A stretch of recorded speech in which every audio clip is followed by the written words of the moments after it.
Hi! Hello! నమస్తే. Welcome to Srinivas academy channel. ఈరోజు ఈ వీడియోలో మనం 2024 నుంచి 26 జూన్ వరకు జరిగినటువంటి అన్ని రైల్వే ఎగ్జామ్స్‌లో అడిగినటువంటి జనరల్ సైన్స్ అండ్ బయాలజీలోని పీవైక్యూ యొక్క పార్ట్ 1 డిస్కస్ చేద్దాం. Let's get into hour video. Already మనం పార్ట్ 1 లోనే థియరీ కాన్సెప్ట్ అంతా కూడా డిస్కస్ చేసుకున్నాం కదా! ఇంకా ఎవరైతే ఆ యొక్క ప్రీవియస్ వీడియోలో ఉన్నటువంటి డేటాని ఇంకా కవర్ చేసుకోలేదో వాళ్ళందరూ కూడా ఆ యొక్క వీడియోని పూర్తిగా చూసిన తర్వాత మాత్రం ఈ యొక్క క్లాసెస్ మీకు కంటిన్యూయేషన్ అయితే రావడం జరుగుతుంది. సో లేట్ చేయకుండా వీడియోలోకి వెళ్ళిపోదాం. వెళ్ళిపోయే ముందు మీరందరూ ఏం చేయాలి? వీడియోని లైక్ చేసి ఛానల్ ఇంకా సబ్స్క్రైబ్ చేయకుండా సబ్స్క్రైబ్ చేయండి. So this is our new channel Srinivas academy channel. And అదేవిధంగా మన యొక్క శ్రీనివాస్ యాప్ ని కూడా ఇన్‌స్టాల్ చేసి రెగ్యులర్ గా ఫాలో అవుతుండండి. ఈ యొక్క యాప్ నుంచి మీకు కావాల్సినటువంటి కంటెంట్ మొత్తం కూడా లభించడం జరుగుతుంది. అండ్ ఇప్పుడు లేట్ చేయకుండా కాన్సెప్ట్ లోకి వెళ్ళిపోదాం. ఈ రోజు మనం పార్ట్ 2 లో ఈ యొక్క కణానికి సంబంధించినటువంటి టోటల్ డేటాను కంప్లీట్ చేద్దాం. ఆల్రెడీ మనం ప్రీవియస్ వీడియోలోనే దీనికి సంబంధించినటువంటి ఇంట్రడక్షన్ తో పాటు కణాల యొక్క అధ్యయనం అండ్ దాంతో పాటు కణానికి సంబంధించినటువంటి మానవుని యొక్క కంటితో చూడగలిగినటువంటి సైజెస్ దగ్గర నుంచి మొదలు పెడితే ఎలక్ట్రాన్ మైక్రోస్కోప్ వరకు ఉన్నటువంటి సైజెస్ యొక్క డేటా అండ్ అసలు ఈ యొక్క కణానికి సంబంధించినటువంటి ఫస్ట్ కనిపెట్టినటువంటి శాస్త్రవేత్త ఎవరు, కణం యొక్క సైజుని ఏ విధంగా క్యాలిక్యులేషన్ చేసి మనం ఫైండ్ అవుట్ చేయాలి, కణం యొక్క నిర్మాణం ఏ విధంగా ఉంటుంది, కణం యొక్క త్వచం ఏ విధంగా ఉంటుంది, దాని యొక్క పనితీరు ఏ విధంగా ఉంటుంది అండ్ దాంతో పాటు ఈ యొక్క 3 ముఖ్యమైనటువంటి పాయింట్స్ యొక్క డేటాను డిస్కస్ చేసుకున్నాము. అండ్ కణ త్వచం సంబంధించినటువంటి నిర్మాణము అండ్ అదేవిధంగా ప్రోటీన్ యొక్క టైప్స్, లిపిడ్ బైలేయర్ అంటే లిపిడ్ ద్విపొర గురించి అండ్ మేజర్‌గా ఈ యొక్క బుగ్గ కణాల గురించి అండ్ దాంతో పాటు ఏంటిది ఇది ఆనియన్స్. ఓకేనా? సో ఈ యొక్క ఉల్లిగడ్డల యొక్క పొర యొక్క డేటా ఇవన్నీ కూడా మనం డీటెయిల్‌గా డిస్కస్ చేసుకున్నాం కదా! ఇంక్లూడింగ్ కణం యొక్క కవచంతో సహా. సో ఈరోజు ఈ వీడియోలో మనం కణానికి సంబంధించినటువంటి ఇంటీరియర్ పార్ట్ అంటే కణం యొక్క లోపలి భాగాన్ని మనం డీటెయిల్‌గా డిస్కస్ చేద్దాం. సో ఈ యొక్క కోఆర్డినేటెడ్ వర్కింగ్ సిస్టమ్ అంటే ఈ యొక్క సమన్వయంతో పనిచేసేటటువంటి వ్యవస్థ గురించినటువంటి డేటాను డిస్కస్ చేద్దాం. ఆల్రెడీ ఒక టోటల్ డేటా మొత్తం కూడా మనం అయితే తెలుగులో డీటెయిల్‌గా టైప్ చేసి అయితే మీకైతే ప్రొవైడ్ చేయడం జరిగింది కదా! సో విత్ డీటెయిల్ తెలుగు మీడియానికి సంబంధించినటువంటి పిక్చర్స్‌తో సహా. సో ఇదంతా కూడా మన యొక్క శ్రీనివాస్ యాప్‌లో మీకోసం అందుబాటులో ఉంది. ప్రతి ఒక్కళ్ళు కూడా మన యొక్క శ్రీనివాస్ యాప్‌లో పెయిడ్ కోర్సెస్‌లో అందుబాటులో ఉంది. అండ్ దాంతో పాటు డాక్స్ అండ్ ఈ బుక్స్ దాంట్లో కూడా మీకు ఈ యొక్క NCERT ninth class Telugu medium text book అయితే అందుబాటులో ఉంటుంది. మీరు అక్కడి నుంచి డైరెక్ట్‌గా చదువుకోవచ్చు. అంటే డౌన్‌లోడ్ ఆప్షన్ లేదు. కానీ మీరు అక్కడి నుంచి అయితే చదువుకోవచ్చు. ఓకే. సో ఈ యొక్క ఇమేజ్‌ని ఒకసారి చూడండి. ఫస్ట్ తెలుగులో డిస్కస్ చేద్దాం. ఆ తర్వాత మనం ఇంగ్లీష్ కంటెంట్‌లోకి వెళ్ళిపోదాం. ఈ ఇమేజ్ అనేది చాలా చాలా ఇంపార్టెంట్. ఎంటైర్ టాపిక్ మొత్తానికి ఇదే మనకు డిసైడర్. అండ్ దాంతో పాటు ఈ యొక్క ఇమేజ్ నుంచే 100+ క్వెషన్స్ అయితే రావడం జరిగింది ఎగ్జామ్‌లో. ఓకే. సో ఇక్కడ మనకు కనిపిస్తున్నటువంటి 3 చిత్రాలకు సంబంధించినటువంటి డేటా ఒకసారి అబ్జర్వ్ చేయండి. సో ఇక్కడ మనకేం కనిపిస్తుంది చెప్పండి? ఇదొక బాక్టీరియా కణం. ఓకేనా? ఇదొక బాక్టీరియా కణం. ఈ బాక్టీరియా కణానికి ఇక్కడ ఒక తోక లెక్క కనిపిస్తుంది కదా! దీన్నేమంటారంటే ఇదొక చలనాంగం అనైతే అనడం జరుగుతుంది. అండ్ దీంట్లో ఇక్కడ మనకు పసుపు రంగులో కనిపిస్తుంది కదా! అదంతా కూడా కణద్రవ్యం. అండ్ దాంతో పాటు ఇక్కడ మధ్యలో పింక్ కలర్‌లో కనిపిస్తుంది కదా! అది మనకు న్యూక్లియైడ్ అంటే జన్యు పదార్థం. ఓకే. సో దీంతో పాటు మనకిక్కడ ఏముంటది? ఇగో ఇక్కడ చిన్న చిన్నగా బ్లూ కలర్‌లో ఏదో చుక్కలు లెక్క కనిపిస్తుంది కదా! దాన్ని మనం రైబోజోమ్ అనడం జరుగుతుంది. అండ్ ఈ యొక్క కణానికి కవచం లెక్క ఏముంటది? కవచం అయితే ఉండడం జరుగుతుంది. అంటే బాక్టీరియాలో ఇంతే ఇంతకన్నా ఇంకేముండవు. నెక్స్ట్ వచ్చేసరికి వృక్ష కణం. ఓకేనా? వృక్ష కణం. వృక్ష కణం గనక తీసుకున్నట్లయితే ఈ విధంగా డబ్బాలు డబ్బాలు లెక్క ఉండడం జరుగుతుంది. అంటే ఇక్కడ స్ట్రక్చర్ చూడండి. ఇట్లా డబ్బాలు డబ్బాలు లెక్క ఉంది. ఇదేమో నున్నగా ఉంటుంది. జంతు కణమేమో. ఇదేమో డబ్బాలు డబ్బాలు లెక్క ఉంటది. అండ్ దీంట్లో అతి పెద్దగా ఒక జలాశయం లెక్క ఉంది గదా! దీన్ని మనం రిక్తిక అనడం జరుగుతుంది. దీనికి చాలా చాలా ప్రాముఖ్యత అయితే ఉండడం జరుగుతుంది. అందుకే ఇది ఇంత పెద్దగా ఉంది. ఓకే. అండ్ నెక్స్ట్ ఇక్కడ గ్రీన్ కలర్‌లో కనిపిస్తున్నాయి గదా! వీటిని మనం హరిత రేణువులు అనడం జరుగుతుంది. ఎందుకంటే ఈ యొక్క హరిత రేణువుల నుంచే మనకు కిరణజన్య సంయోగక్రియను ఉపయోగించుకొని పిండి పదార్థాలను తయారు చేయడానికి ప్రధాన పాత్ర పోషిస్తాయి కాబట్టి ఇవి మనకు ఇంపార్టెంట్. అండ్ నెక్స్ట్ ఇక్కడ చిన్న చిన్న గోళీ లెక్క కనిపిస్తున్నాయి కదా! వీటిని మనం రైబోజోమ్స్ అనడం జరుగుతుంది. ఓకేనా? వీటిని ఏమంటారండి? రైబోజోమ్స్ అనడం జరుగుతుంది. అండ్ ఇక్కడ కనిపిస్తుంది కదా! ఇది మన యొక్క మైటోకాండ్రియా. దీన్నేమంటారు? కణశక్తి భాండాగారం అనైతే అనడం జరుగుతుంది. అండ్ ఇక్కడ పసుపు కలర్‌లో అంటే లైట్ పసుపు కలర్‌లో ఇదంతా కూడా నిండి ఉన్నటువంటి ద్రవాన్ని మనం కణద్రవ్యం అయితే అనడం జరుగుతుంది. ఓకే. సో ఇక్కడ మనకు ఒక పొరలు పొరలు కనిపిస్తుంది కదా! ఇక్కడ ఇగో ఇక్కడ. దీన్ని మనం గాల్జీ సంక్లిష్టం అనడం జరుగుతుంది. గాల్జీ ఆపరేటర్స్ అంటే గాల్జీ సంక్లిష్టం. ఓకే. సో ఇక్కడ బ్లూ కలర్‌లో 2 కనిపిస్తున్నాయి. ఇక్కడొకటి, ఇక్కడొకటి. సో దీన్నేమంటారంటే గరుకు అంతర్జీవ ద్రవ్యజాలం, నునుపు అంతర్జీవ ద్రవ్యజాలం. 2 కలిసి మనకిక్కడ అంతర్జీవ ద్రవ్యజాలం అని పిలుస్తాం. సో కేంద్రకానికి ఆనుకొని సో ఇక్కడ మనకు అంతర్జీవ ద్రవ్యజాలం ఉంటది. సో ఇక్కడ గూడా కేంద్రకానికి ఆనుకొని అంతర్జీవ ద్రవ్యజాలం అయితే ఉండడం జరుగుతుంది. అండ్ ఇక్కడ కనిపిస్తుంది కదా! ఒక కోడిగుడ్డు ఉన్న ఆకారంలో సో ఇక్కడ గూడా ఒకటి కోడిగుడ్డు ఆకారంలో అంటే దీన్ని కట్ జేసిర్రు. కానీ యాక్చువల్లీ అట్లా కోడిగుడ్డు లెక్క ఉన్నది కదా! ఇది. ఇది కేంద్రకం. అండ్ దీని లోపల ఒక నల్ల సుక్కు ఉంది చూసారా? అది గూడా మనకు ఇంపార్టెంట్ అయినటువంటిది. దాన్ని మనం న్యూక్లియైడ్ అనైతే అనడం జరుగుతుంది. అండ్ ఈ యొక్క కణాన్ని చుట్టూ మనకు ఒక కణ త్వచం అయితే ఉండడం జరుగుతుంది. ఆ కణ త్వచం బయటంగా మనకి ఉంటుంది. కణ కవచం ఉంటుంది. అంటే గ్రీన్ కలర్ లో కనిపించేది కణ కవచం. దాని లోపల ఒక పసుపు రంగు చుట్టూ ఒక లైన్ లెక్క ఉంది కదా, ఒక బార్డర్ లెక్క, అది కణ త్వచం. సో ఇదంతా కూడా దీనికి సంబంధించింది, వృక్ష కణానికి సంబంధించింది. అండ్ నెక్స్ట్ మనం ఇప్పుడు జంతు కణానికి వెళ్ళిపోతాం. సో జంతు కణంలో వృక్ష కణంలో ఉన్నన్ని ఉండవు కానీ కొన్ని తక్కువ ఉంటాయి. సో దీంట్లో మనకు రిక్తిక ఉంటుంది. ఇక్కడ చూడండి ఎంత పెద్దగా ఉందో, ఇక్కడ మాత్రం గిత్తత్తు ఉంటుంది రిక్తిక. ఓకే, సో సైజులో చిన్నగా ఉంటుంది. నెక్స్ట్ లైజోజోమ్స్, ఇక్కడ మనకు లైజోజోమ్స్ ఉంది. ఓకే, అండ్ నెక్స్ట్ ఇక్కడ కనిపిస్తుంది ఈ యొక్క ఎల్లో కలర్ లో, ఇది మనకు రైబోజోమ్స్. ఓకే, సో ఇక్కడ రైబోజోమ్ ఉంటుంది, దీంట్లో రైబోజోమ్ ఉంటుంది, దీంట్లో రైబోజోమ్ ఉంటుంది. అంటే ఈ యొక్క 3 కణాలలో కూడా ఉండేటటువంటి వాటిలో రైబోజోమ్ ఒకటి.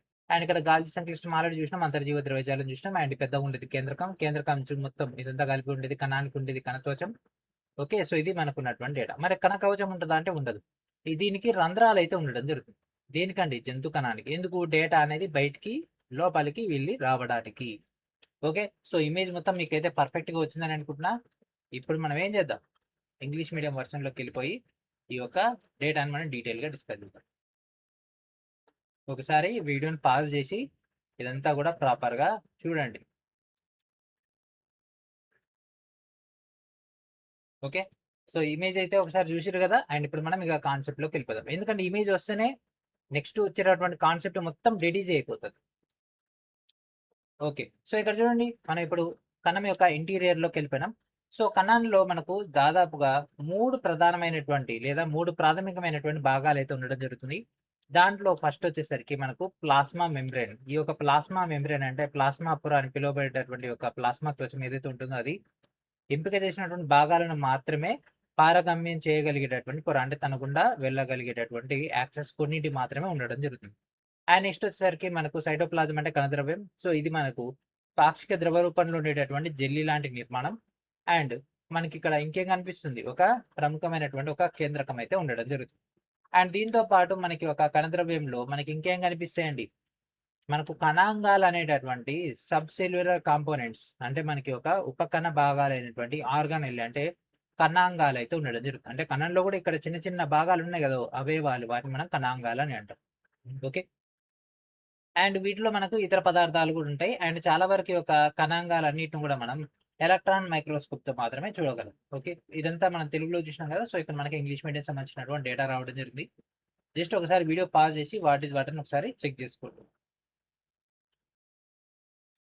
ఓకే, సో ఇప్పుడు మనకి ఒక బ్యాక్టీరియా కణము అండ్ దాంతో పాటు వృక్ష కణము మరియు జంతు కణానికి సంబంధించినటువంటి పటాలు మనకి ఇక్కడ ఇవ్వడం జరిగింది కదా. దాంట్లో ఒక్కొక్క దాని యొక్క నిర్మాణాన్ని డిఫరెంట్ గా ఎందుకు ఉంది అనేది కూడా ఒకసారి అబ్జర్వ్ చేయండి. ఓకేనా, అంటే ఒక్కొక్క దాంట్లో మనకు వేరియేషన్ కనిపిస్తుంది కదా. ఒకటేమో పొడుగ్గా ఉంది, ఒకటేమో ఇట్లా డబ్బాలు డబ్బాలు ఉంది, ఒకటేమో గుండ్రంగా ఉంది. అండ్ ఒక్కొక్క దాంట్లో ఉన్నటువంటి వివిధ రకాలైనటువంటి నిర్మాణాలను కూడా మీరైతే ప్రాపర్ గా అబ్జర్వ్ చేసి వాటన్నిటిని కూడా రికార్డ్ చేయండి. ఓకే, సో ఇప్పుడు మనం మెయిన్ డేటాలకు వెళ్దాం. దట్ ఈస్ థియరీ కాన్సెప్ట్ లో ఎగ్జామ్ పాయింట్ ఆఫ్ లో పనికొచ్చేది. సో బ్యాక్టీరియా కణంలో మనకు స్పష్టంగా నిర్వచించబడినటువంటి కేంద్రకం లేదు. ఓకేనా, వెల్ డిఫైన్డ్ న్యూక్లియస్ అయితే లేదు మనకి ఇందులో. అండ్ దాంతో పాటు త్వచ పరివేష్టితమైనటువంటి కణాంగాలు, అంటే స్వయంగా త్వచాలతో కూడినటువంటి కణాంగాలు కూడా లేవు. కాబట్టి వీటిని ఏమంటారంటే ప్రొకారియేటిక్ సెల్స్ అనడం జరుగుతుంది. ప్రొకారియేటిక్ అంటే ప్రో అంటే ప్రిమిటివ్ అంటే ఆదిమాన్ అయితే అనడం జరుగుతుంది. అండ్ దాంతో పాటు కార్యాన్ అని అంటే మనకి ఇక్కడ కేంద్రకం అంటే ఆదిమ కేంద్రకాన్ని అయితే అనడం జరుగుతుంది. అంటే ప్రొకారియేట్ కణాలు అంటే ఆదిమ కేంద్రకాలు, అంటే వీటిని మనం జనరల్ గా ఏమంటామంటే కేంద్రక పూర్వ కణాలు అయితే అనడం జరుగుతుంది. ఈ యొక్క కేంద్రక పూర్వ కణాలలో చాలా కణ కార్యకలాపాలు నేరుగా దేంట్లో జరుగుతాయి, సైటోప్లాజంలో జరుగుతాయి, అంటే కణద్రవ్యంలో జరగడం జరుగుతుంది. ఓకేనా, సో మనకు అవయవాలు ఉంటే అవయవాల్లో జరుగుతుంది, అవయవాలు లేనప్పుడు కణద్రవ్యంలో జరుగుతుంది. మరి దీనికి వ్యతిరేకంగా మనకి ఒక మొక్కలు కానీ జంతువులు కానీ తీసుకుంటే వాటిలో ఏముంటాయి, వెల్ డిఫైన్డ్ న్యూక్లియస్, అంటే వాటిలో అభివృద్ధి చెందినటువంటి ఏం కనిపిస్తుందండి, కేంద్రకం అయితే ఉండడం జరుగుతుంది. అండ్ దాంతో పాటు త్వచ పరివేష్టితమైనటువంటి కణాంగాలు ఉంటాయి. ఇటువంటి వాటిని మనం ఏంటామంటే యుకారియేటిక్ సెల్స్ అనడం జరుగుతుంది. యుకారియేటిక్ సెల్స్ అంటే నిజ కేంద్రక కణాలు అయితే అనడం జరుగుతుంది. సో ఈ యొక్క యుకారియేటిక్ అంటే మనకి ఇక్కడ ట్రూ, కార్యన్ అంటే మనకి ఇక్కడ న్యూక్లియస్ అంటే నిజ కేంద్రకం అనేది అనడం జరుగుతుంది. సో ఇక్కడ మనకు కేంద్రక పూర్వజీవి అండ్ అదేవిధంగా నిజ కేంద్రక జీవుల్లో మనకు డేటా కనుక తీసుకుంటే ముఖ్యంగా వాటి యొక్క కణాల పాయింట్ ఆఫ్ వ్యూ ఇక్కడ కొన్ని డేటా అయితే ఇవ్వడం జరిగింది. దీంట్లో ఏది ఉంటుంది, ఇదంతా కూడా మీరు టిక్ చేసుకోవాలి. అంటే కణ కవచం అనేది బ్యాక్టీరియాకు ఉంటుందా, దీంట్లో ఉంటుందా, దీంట్లో ఉంటుందా, కణద్రవ్యం దీంట్లో ఉంటుందా, దీంట్లో ఉంటుందా, దీంట్లో ఉంటుందా, ఉంటుందా అంటే ఎస్, లేకపోతే నో, అట్లా ఫిల్ చేయాల్సి ఉంటుంది ఇది. ఓకే. సో ఇప్పటివరకు మనం డిస్కస్ చేసుకున్నది మీకు తెలుసా తెలియదా అని ఇక్కడ మీరు చెక్ చేసుకోండి. కావాలంటే పై ఇమేజ్ మీరు రిఫరెన్స్‌గా తీసుకోవచ్చు. ఓకే. అండ్ నెక్స్ట్ ఇంపార్టెంట్ టేబుల్‌లో ఇదొకటి. టేబుల్ నంబర్ 2 చాలా చాలా ఇంపార్టెంట్. ఓకే. అండ్ దాంతో పాటు ఇక్కడ మనకు సైడ్ ఎమ్మట ఒకటి ఉంది కదా! ఇది కూడా కవర్ చేద్దాం. Ready to go VR. So వైరస్‌లు గాని, వైరాయిడ్‌లు గాని, ప్రయాణాలు గాని వీటిలలో ఏమవుతదనంటే అవి అసలు కణరహితమైనటువంటి అంటుకారకాలు. అంటే ఇవి మనకు లైట్ మైక్రోస్కోప్ తోటి కూడా చూడలేనంత చిన్నగా ఉంటాయి. ఈ వైరస్‌లు అనేవి దేనితో కప్పబడి ఉంటాయి అంటే ప్రోటీన్ కోట్ అంటే ప్రోటీన్ తొడుగుతో ఉండడం జరుగుతుంది. అండ్ దాంతో పాటు దీంట్లో ఏముంటది ఒక జన్యు పదార్థం అనేది ఉండడం జరుగుతుంది. ఈ వైరాయిడ్‌లు జన్యు పదార్థం చుట్టూ ప్రోటీన్ తొడుగు ఉండదు. ఓకేనా? వైరాయిడ్‌లో గనక తీసుకుంటే జన్యు పదార్థం చుట్టూ ప్రోటీన్ తొడుగు ఉండదు. ప్రయాణంలో గనక తీసుకుంటే మనకిక్కడ జన్యు పదార్థం లేనటువంటి మిస్‌పోలిడ్ అంటే తప్పుగా మడతబడినటువంటి ప్రోటీన్‌లయితే ఉండడం జరుగుతుంది. ఇంగో ఇది కూడా ఇంపార్టెంటే అండి. ఎగ్జామ్‌లో అడిగే అవకాశం ఉంటది ఇది. ఇది కూడా. ఓకే. కణాలు లేనటువంటి ఈ కింది వాటిలో ఏది కణాలు లేనటువంటి అంటుకారకాలంటే వైరస్‌లు గాని, వైరాయిడ్‌లు గాని, ప్రయాణులు. అండ్ ఇంపార్టెంట్ టేబుల్ వచ్చేసరికి ఇది. ఎన్నో సార్లు ఎగ్జామ్‌లో అడిగిండు మళ్ళా మళ్ళా అడుగుతూనే ఉంటాడు. కేంద్రక పూర్వము, ఇది పూర్వము అండ్ ఇదేమో నిజ కేంద్రకం. ఓకే. కేంద్రక పూర్వాన్ని, నిజ కేంద్రకాన్ని మధ్య. ఓకే. సో దీంట్లో మనకు ప్రిమిటివ్ న్యూక్లియస్ అంటే ఆదిమ కేంద్రకం ఉంటదా అంటే నిజ కేంద్రకంలో ఉండదు. అండ్ అదేవిధంగా కేంద్రక పూర్వ జీవుల్లో ఉంటది. అండ్ ఈ యొక్క కణం యొక్క డయామీటర్ అంటే కణం యొక్క వ్యాసం అనేది ఇది 1-10 మైక్రోమీటర్ ఉంటదేమో 10-100 మైక్రోమీటర్ అయితే ఉండడం జరుగుతుంది. అండ్ జీవిలో ఉన్నటువంటి కణాల యొక్క సంఖ్య కన్నా తీసుకుంటే సాధారణంగా ఏకకణ జీవి అయితే మనకి ఒక కేంద్ర పూర్వ జీవుల్లో ఉంటాయి. ఇది ఏకం ఉండొచ్చు లేదంటే అనేకం ఉండొచ్చు. అంటే బహుకణ జీవి కావచ్చు, ఏకకణ జీవి కావచ్చు. ఈ యొక్క నిజ కేంద్రక జీవులు. అండ్ దాంతో పాటు త్వచయుత కణాంగాలు అనేవి కేంద్రక పూర్వ దాంట్లో ఉండదు. నిజ కేంద్రకంలో ఉంటది. అండ్ దాంతో పాటు త్వచయుత కేంద్రకం అనేది నిజ కేంద్రకంలో ఉంటది. కేంద్రక పూర్వంలో ఉండదు. ఓకే. ఇది ఇంపార్టెంట్. ఎప్పుడైనా సరే ఎన్‌సీఈఆర్‌టీలో ఒక టేబుల్ కనిపించిందంటే అది పక్కా ఎగ్జామ్‌లో మళ్ళా మనకు కనిపిస్తూనే ఉంటుంది. ఓకే. అండ్ నెక్స్ట్ ఇక్కడ నిజ కేంద్ర కణాలు గనక తీసుకుంటే సన్నని పీచుల వలెం సైటోస్కెలిటన్‌ని ఏర్పరుస్తది. ఇది నిర్మాణాత్మకమైనటువంటి ఆధారాన్ని అందించడం జరుగుతుంది. ఇది కణం యొక్క ఆకారాన్ని కాపాడుతుంది మరియు కణాని యొక్క కదలికకి, అంతర్గత రవాణాకు సాధ్యం చేస్తుంది. ఏంటిది ఈ యొక్క సన్నని పీచుల యొక్క వలయమే. అండ్ ఈ యొక్క ఎలక్ట్రాన్ మైక్రోస్కోప్ కింద మాత్రమే ఇదైతే ప్రత్యేక భాగంగా కనిపిస్తుంది. ఓకేనా? సో ఇక కణద్రవ్యం అనేది పిండి పదార్థాన్ని అంటే మొక్క కణాల్లో పిండి పదార్థాన్ని లేదా కాల్షియం ఆక్సాలేట్, కాల్షియం స్ఫటికాలను కొన్ని మొక్క కణాల్లో నిల్వ చేయవచ్చు. వీటిని మనం కణ అంతర్భాగాలనైతే అనడం జరుగుతుంది. ఓకేనా? ఇదంతా కూడా నిజ కేంద్ర కణాల్లో జరిగేటటువంటి ఒక మెయిన్ డేటా. అంటే మనకు ఇంకా ఇన్ డెప్త్‌గా వెళ్ళిపోతున్నట్టు. ఓకే. సో ఇప్పుడు మనకి ఇంపార్టెంట్ డేటా గనక తీసుకుంటే మరొక important point that is why do eukaryotic cells need these organs? So నిజ కేంద్ర కణాలు ఈ యొక్క కణాంగాలు ఎందుకు అవసరం? ఓకే. ఇప్పటివరకు మనం డిస్కస్ చేసుకున్నాము. రైబోజోమ్స్ ఉంటాయి, లైసోజోమ్స్ ఉంటాయని, గాల్జీ సంక్లిష్టం ఉంటదని ఇవన్నీ ఉంటాయని డిస్కస్ చేసుకున్నాం. కానీ అసలు ఎందుకు? వై? ఎందుకంటే నిజ కేంద్రక జీవుల్లో ఒకేసారి వేరేసినటువంటి అంటే వివిధ జీవక్రియలను వేర్వేరు కణాంగాల్లో ఒకే సమయంలో స్వతంత్రంగా నిర్వహించడం జరుగుతుంది. ఇప్పుడు మనిషే తీసుకోండి. ఇప్పుడు నేను మాట్లాడుతున్నా. నా గుండె కొట్టుకుంటుంది. ఊపిరితిత్తులు ఏం చేస్తాయి? ఆక్సిజన్ తీసుకుంటున్నాయి, బయటికి ఇస్తున్నాయి. స్వరతంతువుల ద్వారా సౌండ్‌ని బయటికి రిలీజ్ చేస్తుంది. నా జీర్ణాశయం ఆహారాన్ని జీర్ణం చేస్తుంది. కాలేయం పని చేస్తూనే ఉంది. దేని పని అది చేస్తూనే ఉంది గదా! సో, అట్లా వేరు వేరు పనులు జేయడానికి వేరు వేరే కణాంగాలైతే అవసరం పడతది. అండ్ దాంతో పాటు కణాలనేవి జీవితకాలం ఒకే తీరు ఉండవు గదా! అంటే లాంగ్ లైఫ్ అయితే గాదు గదా! సో, అవి కొత్త పదార్థాలను నిర్మించాలి. కొత్త కణాలను ఏర్పాటు జేయాలి. అండ్ దాంతో పాటు వాటిలో పేరుకుపోయినటువంటి వ్యర్థాలను ఏం జేయాలి? తొలగించాలి. దాంతో పాటు కణానికి ఏం గావాలి? శక్తి గావాలి. సో, వాటి కోసం ఏం జేయాలి? ఈ యొక్క కణాంగాలనేవి సహాయపడడం జరుగుతుంది. అండ్ కణానికి సంబంధించినటువంటి అన్ని రకాలైనటువంటి విధులు నిర్వర్తించడానికి ఇవన్నీ గూడా సమన్వయంతో పనిజేయాల్సి ఉంటది. కాబట్టి ఇవన్నీ గూడా ఆ యొక్క సమన్వయంతో పనిజేస్తాయి కాబట్టి, ఈ యొక్క కణం అనేది ఒక జీవన కర్మాగారం లాంటిది. ఓకేనా? ఎంత ఒక చిన్న జీవన కర్మాగారం లాంటిది. ఇది ఒక లివింగ్ ఫ్యాక్టరీ లెక్క అన్నమాట. అండ్ ఇందులో ప్రతి భాగం గూడా ఒక నిర్దిష్టమైనటువంటి జాబ్ అంటే ఒక పనినైతే నిర్వర్తించడం జరుగుతుంది. ఓకే.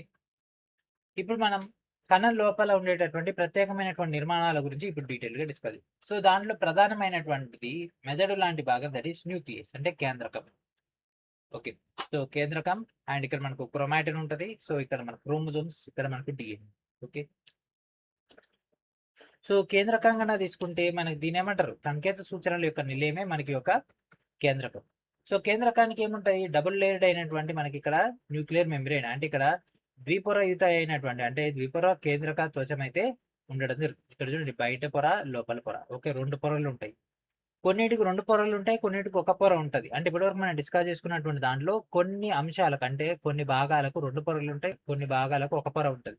అవి కూడా ఇంపార్టెంటే అండి. ఈ కింది వాటిలో దేనికి ద్విపొర ఉంటది. ఈ కింది వాటిలో దేనికి ఏకపొర ఉంటది. అట్లాంటివి కూడా అడుగుతాడు. సో ఇక్కడ చూడండి మనకి చిన్న చిన్న రంధ్రాలు కనిపిస్తున్నాయి కదా. ఓకేనా, ఇక్కడ చిన్న చిన్న రంధ్రాలు కనిపిస్తున్నాయి. సో ఇక రంధ్రాలను ఏమంటారంటే కేంద్రక రంధ్రాలు అనడం జరుగుతుంది. ఈ యొక్క కేంద్రక రంధ్రాలు అంటే ఈ యొక్క రంధ్రాలు ఏం చేస్తాయంటే కేంద్రకానికి దాని చుట్టూ ఉన్నటువంటి కేంద్రకం సంబంధించినటువంటి చుట్టుపక్కల ఉండేటటువంటి కణద్రవ్యానికి మధ్య పదార్థాల యొక్క బదిలీకి ఇదైతే వీలు కల్పించడం జరుగుతుంది. అండ్ దాంతో పాటు మనకి ఇక్కడ న్యూక్లియోలస్ అంటే కేంద్రకాంశం అనేది కేంద్రకంలో ఉన్నటువంటి దట్టమైనటువంటి గుండ్ర నిర్మాణం. ఓకే, అండ్ ఇక్కడ మనకు రైబోజోమల్ ఉపభాగాలు ఏదైతే ఉంటాయో వాటికి సంబంధించినటువంటి సంశ్లేషణ జరుగుతుంది. చాలా చాలా ఇంపార్టెంట్. రైబోజోమ్ల యొక్క సంశ్లేషణ ఎక్కడ జరుగుతుంది అంటే కేంద్రకంలో ఉన్నటువంటి కేంద్రకాంశంలో జరుగుతుంది. ఓకే, తద్వారా ఆ తర్వాత ఈ యొక్క ఉపభాగాలు కేంద్రకం నుంచి కణద్రవ్యంలోకి వెళ్తాయి. అంటే ఇక్కడ నుంచి మళ్ళీ అవి వీటి ద్వారా కణద్రవ్యంలోకి వెళ్ళిపోయిన తర్వాత అక్కడ ఒక చిన్న ఉపభాగం 2 కలిసి ఒక రైబోజోమ్ అయితే ఏర్పాటు చేయడం జరుగుతుంది. ఓకేనా. ఓకే, మరి కణ కేంద్రకంలో క్రోమోజోములు ఉంటాయి కదా. విభజన సిద్ధమైనప్పుడు మాత్రమే యొక్క దండాల వంటి నిర్మాణాలుగా ఇవైతే కనిపించడం జరుగుతుంది. ఒక క్రోమోజోమ్ సంబంధించినటువంటి స్ట్రక్చర్ల భాగంగా నెక్స్ట్ మనకు సమయ విభజన క్షయీకరణ విభజన వస్తుంది. సో ఆ టైంలో మనకి ఇది ఆ యొక్క వేరియేషన్ అయితే చూపించడం జరుగుతుంది. ఓకే, సో ఇక తల్లిదండ్రుల నుంచి తర్వాత తరానికి లక్షణాల యొక్క వారసత్వానికి సంబంధించినటువంటి సమాచారాన్ని అండ్ దాంతోపాటు ఈ యొక్క క్రోమోజోములను మనకి యొక్క డిఎన్ఏ అంటే డిఆక్సిరైబో న్యూక్లిక్ యాసిడ్ అనేటటువంటి అణువుల రూపంలో కలిగి ఉండడం జరుగుతుంది. అండ్ ఈ యొక్క క్రోమోజోమ్లు డిఎన్ఏ అండ్ దాంతోపాటు నిర్దిష్టమైనటువంటి ప్రోటీన్స్ వాటితో నిర్మితమై ఉండడం జరుగుతుంది. ఓకేనా. సో డిఎన్ఏ దాంట్లో ఏముంటాయండి మనకి ఇక్కడ ఈ యొక్క క్రోమోజోమ్ సంబంధించినటువంటి డేటాల భాగంగా డిఎన్ఏ అండ్ స్పెసిఫైడ్ అయినటువంటి ప్రోటీన్స్ యొక్క డేటా అయితే ఇందులో ఉంటుంది. మరి యొక్క డిఎన్ఏ అణువులు ఏం కలిగి ఉంటాయి అంటే జన్యు సమాచారాన్ని కలిగి ఉండడం జరుగుతుంది. ఓకేనా. ఈ యొక్క డిఎన్ఏ అని మనకి ఒక జీన్ సంబంధించినటువంటి ఇన్ఫర్మేషన్ గ్యాదర్ చేసుకుని ఉండడం జరుగుతుంది. డిఎన్ఏ యొక్క క్రియాత్మక భాగాలను జన్యువులు అయితే అనడం జరుగుతుంది. ఓకే, సో విభజన చెందనటువంటి కణంలో ఈ యొక్క డిఎన్ఏ అనేది ఏ రూపంలో ఉంటుంది అంటే క్రోమాటిన్ మెటీరియల్ అంటే క్రోమాటిన్ పదార్థంలో భాగంగా ఉండడం జరుగుతుంది. ఈ యొక్క క్రోమాటిన్ పదార్థం అనేది దారాల వంటి నిర్మాణాల యొక్క చిక్కుబడ్డటువంటి సమూహంగా కనిపిస్తుంది. ఎప్పుడైతే కణం విభజనకు సిద్ధమవుతుందో అప్పుడు ఆ యొక్క క్రోమాటిన్ పదార్థం అనేది క్రోమోజోమ్స్ లెక్క మనకు రూపుదిద్దుకుంటుంది. ఓకే, సో మనం ఇదంతా డిస్కస్ చేసుకున్నాం, ఇదంతా స్ట్రక్చర్. ఓకే, ఒకసారి ఇంటే అర్థం కాదు, మనం క్వశ్చన్ సాల్వ్ చేస్తాం కదా అప్పుడు మనకి ఇక్కడ ఫ్రేమింగ్ అర్థమవుతుంది. అండ్ నెక్స్ట్ కొన్ని కణాలు నిర్దిష్ట విధులను నిర్వహించడానికి మనకు ప్రత్యేకతను కలిగి ఉండడం జరుగుతుంది కదా. ఫర్ ఎగ్జాంపుల్ దాంట్లో కన్నా తీసుకున్నట్లయితే మానవుల్లో అభివృద్ధి చెందినటువంటి లేదా పరిపక్వం చెందినటువంటి ఎర్ర రక్త కణాలకు అసలు కేంద్రకమే ఉండదు. ఓకేనా, do not have a nucleus. మరి ఈ యొక్క కేంద్రకం లేకపోవడం వల్ల ఏమైతుంది, హిమోగ్లోబిన్కి ఎక్కువ స్థలం దొరుకుతుంది. ఎందుకంటే కణంలో ఈ యొక్క కేంద్రకం ఇంత ప్లేస్ ఆక్రమించింది. ఇది లేకపోవడం వల్ల ఏమవుతుంది, అక్కడ ఆక్సిజన్కి ఆ స్థలం దొరుకుతుంది. అప్పుడు శరీరంలో ఉన్నటువంటి అన్ని కణాలకు కూడా ఎక్కువ మొత్తంలో ఆక్సిజన్ రవాణా చేయడానికి వీలు కల్పిస్తుంది. వీటి కేంద్రకం లేకపోవడం వల్ల తమను తాము మరమ్మతు చేసుకోలేవు. చాలా చాలా ఇంపార్టెంట్. రెడ్ బ్లడ్ సెల్స్ కి కేంద్రకం లేదు కాబట్టి తమని తాము మరమ్మతు చేసుకోలేవు, తమని తాము విభజించుకోలేవు. కాబట్టి వీటి యొక్క జీవితకాలం చాలా తక్కువగా ఉంటుంది. ఎంత ఉంటుందంటే దాదాపుగా 120 రోజులు ఉంటుంది. కేంద్రకం లేని ఇతర కణాలు మీకు ఏమన్నా తెలుసా, తెలిస్తే చెప్పండి. ఓకే, అండ్ నెక్స్ట్ ప్రొకారియేటిక్ అంటే కేంద్రకపూర్వ కణాల్లో స్పష్టమైనటువంటి కేంద్రకం ఉండదు. అండ్ వాటి యొక్క డిఎన్ఏకి సంబంధించినటువంటి డేటాతో పాటు మనకి ఇక్కడ నిర్దిష్ట ప్రోటీన్లతో అనుసంధానమై ఉన్నటువంటి ఒకే ఒక వలయాకారపు అణువు రూపంలో ఇదైతే ఉండడం జరుగుతుంది కదా. ఈ యొక్క జన్యు పదార్థంలో ఉండేటటువంటి ప్రాంతాన్ని మనం న్యూక్లియాయిడ్ అయితే అనడం జరుగుతుంది. ఇట్లా హైలైట్ చేసి ఇట్లా కలర్ ఇచ్చినదే ఇంపార్టెంట్. డైరెక్ట్ ఇదే ఎగ్జామ్లో అడుగుతాడండి. ఈ మ్యాటర్ ని డైరెక్ట్ ఒక ప్యారాలెక్ ఇచ్చేస్తాడు. Option A, option B, option C, option D. Nucleoid, nucleus, nucleolus, తర్వాత మనకు రైబోజోమ్స్ అట్లా ఏదైనా ఇచ్చేసి ఆన్సర్ అడుగుతాడు. ఓకే, సో ఇప్పటిదాకా బాగానే ఉంది. ఇప్పుడు మనం ఒక్కొక్క దాని గురించి డీటెయిల్ గా డిస్కస్ చేద్దాం. అంటే రైబోజోమ్స్ గురించి, ఎండోప్లాస్మిక్ రెటికులం గురించి, గాల్జీ సంక్లిష్టం గురించి, లైజోజోమ్స్ గురించి, వాటన్నిటి గురించి డీటెయిల్ గా డిస్కస్ చేద్దాం. ఇవన్నీ కూడా పక్కన ఒక నోట్స్ రాసుకొని పెట్టుకోండి, చాలా చాలా ఇంపార్టెంట్. ఈ యొక్క రైబోజోమ్స్ ఏమంటారు, ప్రోటీన్ ఫ్యాక్టరీస్. చాలా చాలా ఇంపార్టెంట్. ఆర్ అంటే రైబోజోమ్స్. ఓకే, ఆర్ అంటే రైబోజోమ్స్ అని గుర్తుపెట్టుకో. ఓకే, సో ఇక్కడ మనకు ఈ యొక్క సూక్ష్మ నిర్మాణాలు, ఈ యొక్క టైనీ స్ట్రక్చర్స్ ఏదైతే ఉన్నాయో ఇవి కణద్రవ్యంలో స్వేచ్ఛగా ఉండొచ్చు. లేదంటే ఎండోప్లాస్మిక్ రెటిక్యులం అంటే మనకి ఒక అంతర్జీవ ద్రవ్యజాలానికైనా అతుక్కొని ఉండొచ్చు. ఈ రైబోజోమ్‌లు ప్రోటీన్ సంశ్లేషణ జరిగేటటువంటి కేంద్రాలు. ఓకే. సో వీటిని ఏమంటారు? ప్రోటీన్‌ల యొక్క సంశ్లేషణ జరిగేటటువంటి కేంద్రాలు. ఓకే. బానే ఉంది. అండ్ ఇప్పుడు మనం దేని గురించి డిస్కస్ చేద్దాం? ఇంగో ఎండోప్లాస్మిక్ రెటిక్యులం గురించి డిస్కస్ చేద్దాం. వీటిని ఏమంటారు? వీటిని మనం మ్యానుఫ్యాక్చరింగ్ ఫ్యాక్టరీ అనడం జరుగుతుంది. అంటే వీటిని మనం తయారీ కేంద్రాలనైతే అనడం జరుగుతుంది. అంతర్జీవ ద్రవ్యజాలంలో మనకి ఇక్కడ 2 కనిపిస్తున్నాయి. ఒకటేమో స్మూత్, ఇంకోటేమో రఫ్. ఓకే. ఈడనేమో అంతా గజిర్ గజిర్ ఉంది. ఇదేమో స్మూత్ ఉంది కదా! ఎందుకు అనేది కూడా డిస్కస్ చేద్దాం. ఓకే. సో ఇక తయారీ కేంద్రమైనటువంటి ఎండోప్లాస్మిక్ రెటిక్యులం అంటే ఒక అంతర్జీవ ద్రవ్యజాలం అనేది కణం యొక్క కణద్రవ్యంలో ఒక వల లాంటి నిర్మాణాన్ని కలిగి ఉన్నటువంటి ఒక విస్తరించున్నటువంటి అతి పెద్ద కణాంగం. ఓకేనా? ఈ యొక్క నెట్వర్క్ అంటే ఒక వల లెక్క ఏదైతే ఉండడం జరుగుతుంది. అండ్ ఈ యొక్క అంతర్జీవ ద్రవ్యజాలం అనేది కేంద్రక ఆవరణం అంటే ఒక న్యూక్లియర్ ఎన్విలప్. ఓకేనా? ఈ యొక్క న్యూక్లియర్ ఎన్విలప్ యొక్క బాహ్య త్వచంతో అవిచ్ఛిన్నంగా కలిసి ఉండడం జరుగుతుంది. బాహ్య త్వచంతోటి కలిసే ఉంటుంది. ఎప్పుడైనా సరే ఎండోప్లాస్మిక్ రెటిక్యులం దేనితో కలిసి ఉంటదండి? కేంద్రకంతో కలిసి ఉంటది.